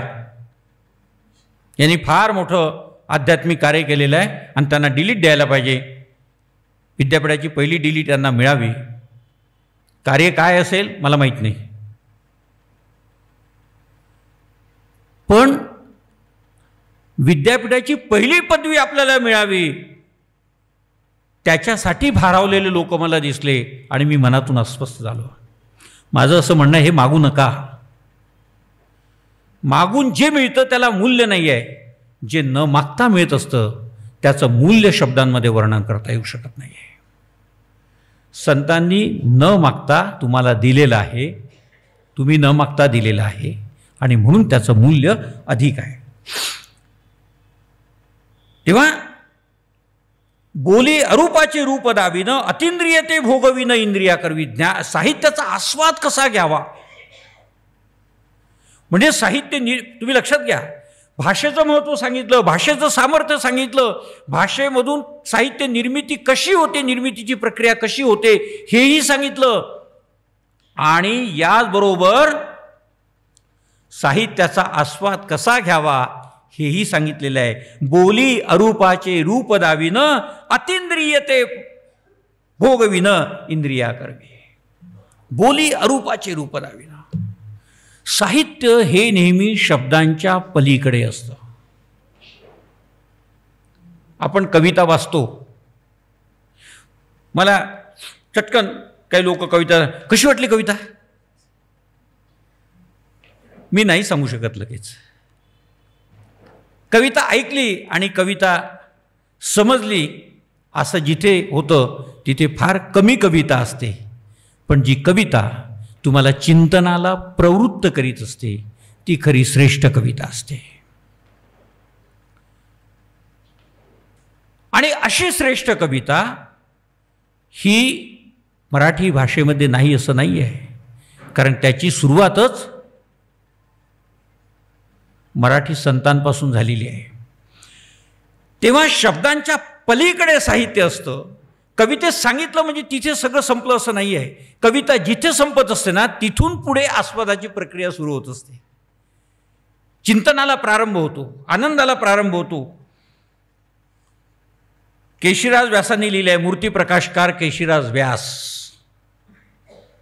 हे नाव फार कमी लोकांनी ऐकलं असेल. त्यांनी असं म्हटलेलं आहे, साहित्याची ये सेजे विचार लावण्यासी करी विजे तरी कवनासी वालभू नुपजे तया सुखाचा. साहित्याच्या शयनावर विचारांची बीज रोवल्या जात असतील म्हणजे याचा अर्थ काय? साहित्यामधून जर परिपक्व विचार समाजाला दिशा देणारे मिळत असतील तर तरी कवनासी वालभू नुपजे, वालभू म्हणजे आवड, तर कोणाला आवड निर्माण होणार नाही आहे. म्हणजे श्रेष्ठ साहित्य काय असतं हे सांगितलं आहे. आता तुम्ही लक्षात घ्या, विचार आणि लावण्य यांच्या आशयामधून खऱ्या अर्थाने साहित्याची निर्मिती होत असते, ही संतांची भावना आहे. आज आपण पाहतो, मी समारोपाकडे चालू आहे, की साहित्याची निर्मिती प्रक्रिया आज आपण समजून घेतो. आणि साहित्याच्या निर्मिती प्रक्रियेबद्दल जेव्हा आम्ही शिकवतो तेव्हा इंग्रजीच्या अनेक संदर्भांचा विचार करीत करीत आम्ही पुढे जातो. पण मराठी भाषेमध्ये इतके संदर्भ आहेत ते संत साहित्यामध्ये दडलेले आहेत, ते आधी उलगडून दाखवा. काय भावना व्यक्त केलेली आहे संतांनी, की कोणतं साहित्य, साहित्य कोणतं श्रेष्ठ असतं, तर ते श्रेष्ठ साहित्य असतं जे साहित्य विचारांबरोबरच लावण्यही व्यक्त करतं, शब्दांचं सामर्थ्य व्यक्त करतं, शब्दांचं सौंदर्य व्यक्त करतं. हे केशवदासांनी सांगितलं, तेच ज्ञानदेवांनी सांगितलं, तेच तुकाराम महाराजांनी सांगितलं आहे, तेच नामदेवांनी सांगितलेलं आहे. आणि म्हणून संतांची निर्मिती ही केवळ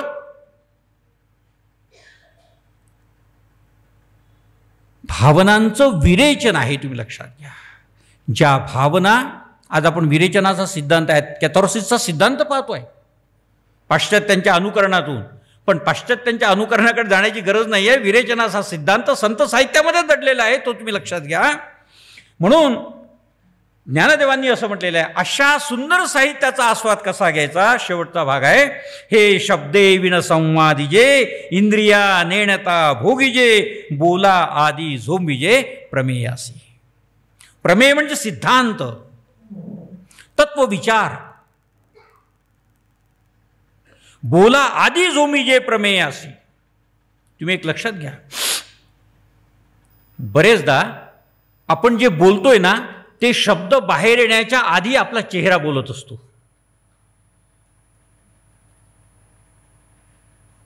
आणि ज्या शिक्षकाला चेहऱ्यामागचा चेहरा पाहता येतो तो उत्तम शिक्षक असतो.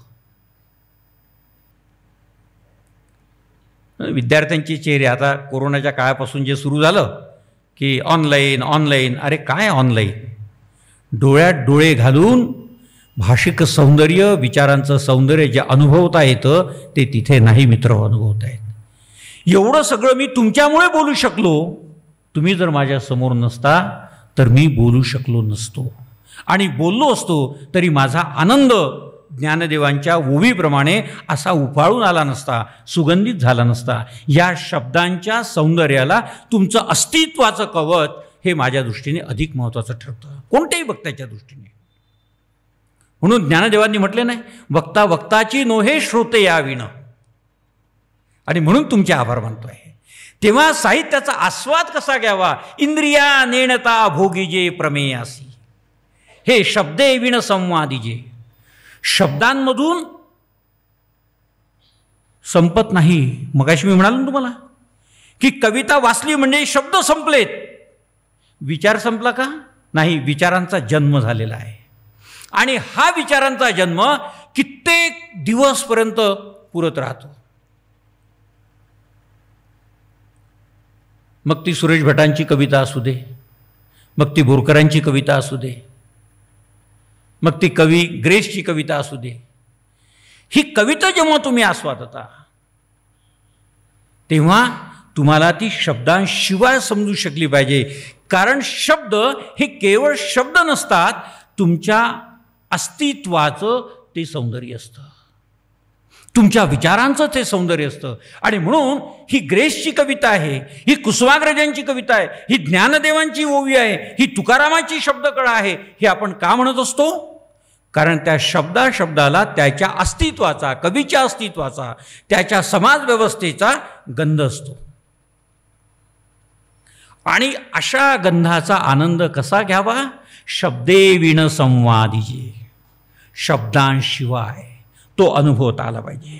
एकच उदाहरण देतोय. संगीताची मैफिल सुरू आहे, कुठलाही शब्द नाही, फक्त राग आहेत. रागाचं ज्ञान किती आहे? माझ्यासारखं तर शून्य आहे. पण तरीही डोळे लावून बसावं आणि आनंद घ्यावा. तो जो आनंद असतो तो आनंद ज्ञानदेवांना हा सांगायचा आहे, हे शब्दे विण संवादिजे. मित्र हो, साहित्याच्या आकलनाचा आनंद घेण्यासाठी बौद्धिक विकासाबरोबरच भाषिक विकासाचीही आवश्यकता आहे. हे समजायचं असेल तर नुसतं शब्दे विण संवादिजे नाही आहे. मला दोन्ही गोष्टींचं सांभाळ करता आला पाहिजे. मला शब्द वाचता आले पाहिजे आणि मला शब्दांच्या वाचण्यानंतर त्या गंधापर्यंत पोचता आलं पाहिजे. आणि म्हणून मित्र हो, भाषा हे साहित्याचं, सांस्कृतिक आकलनाचं एक सर्वश्रेष्ठ अशा प्रकारचं माध्यम आहे. संतांचं भाषाभान हे खऱ्या अर्थाने मराठी साहित्य आणि संस्कृतीच्या आकलनाचं महत्त्वाचं माध्यम आहे, हे तुम्ही लक्षात ठेवा. आणि म्हणून राष्ट्रकवी विनायकांची मला एक ओवी आठवली, ती अशी की पूर्व दिव्य ज्यांचे त्यांना रम्य भावी काळ. पूर्व परंपरा संत साहित्याची जी आहे त्यांनी भाषा आणि साहित्याचा अतिशय पक्का अशा प्रकारचा पाया हा रचून ठेवलेला आहे. मला सांगा, कोणत्या इंग्रजी भाषेमध्ये इतकं सौंदर्य दडलेलं आहे? इंग्रजीच्या कोणत्याही अभ्यासकाने माझ्यासमोर यावं आणि मला समजून सांगावं. ते जर माझ्या या ज्ञानदेवांच्या, या संतांच्या ज्ञान परंपरेपेक्षा श्रेष्ठ असेल तर मी त्याच्या पायाला हात लावून वंदन करायला तयार आहे. पण मी पहिल्यांदा माझ्या आईच्या सौंदर्याचा आणि तिच्या ममतेचा आस्वाद घेतल्याशिवाय पुढे जाऊ शकणार नाही. हा पण जेव्हा आपण करू तेव्हाच आपल्या अभिजात मराठी भाषेचं अस्तित्व आपण सिद्ध करू, एवढंच सांगायचं होतं. मित्र हो, तुमचा खूप अंत पाहिला आणि तरीही तुम्ही तुमचं भान सांभाळून होता, त्याबद्दल मी तुम्हाला सलाम ठोकतो. आणि पुन्हा या सर्व संयोजकांचे मनापासून आभार मानतो की त्यांनी मला तुमच्याशी ज्ञानदेवांच्या भाषेत बोलायचं झालं तर हृदय संवाद साधण्याची संधी दिली. त्या संधीबद्दल मी त्यांचे आभार मानतो. तुमच्याबद्दलची कृतज्ञता व्यक्त करून मी थांबतो. धन्यवाद.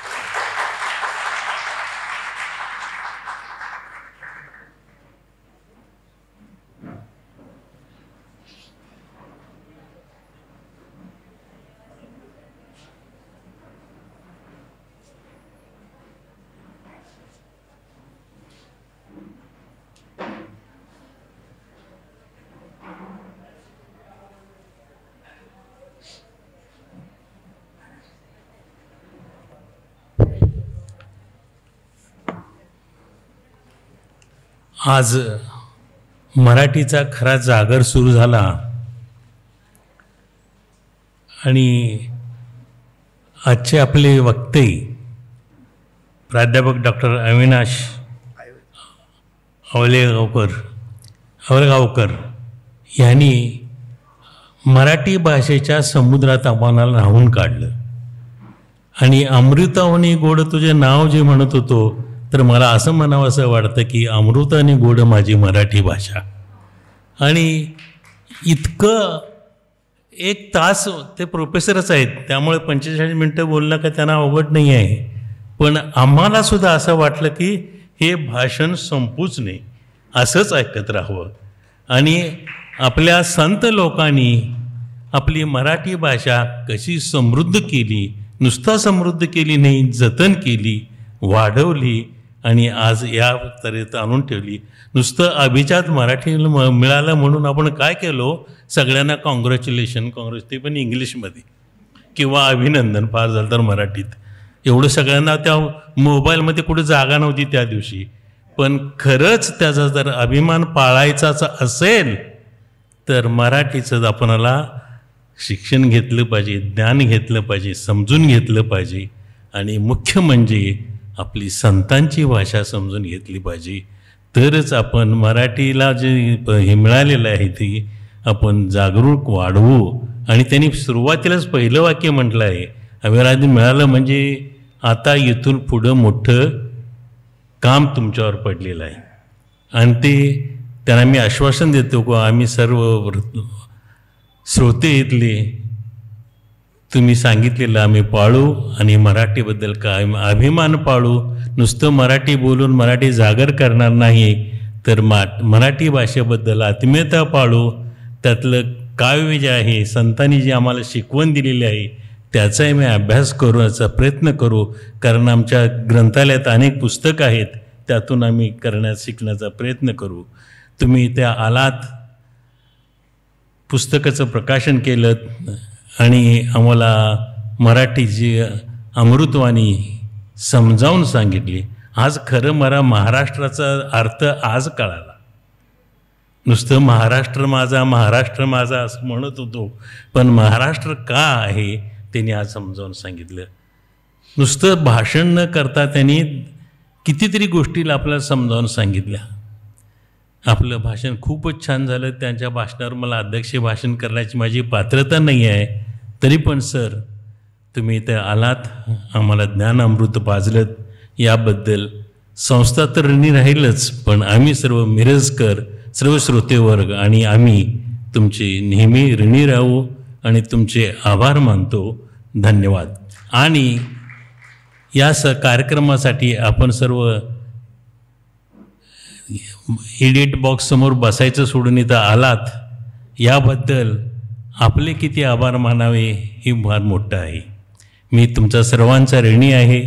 मला आज उद्घाटनच्या दिवशी तुम्ही बहुसंख्येने हजर राहिलात. असंच सर्व 7 दिवस हजर राहून कार्यक्रमाला सहकार्य करावं आणि कार्यक्रमाची शोभा वाढवावी ही नम्र विनंती. उद्याचा कार्यक्रम सोमवार दिनांक 9 डिसेंबर, पुष्प दुसरे.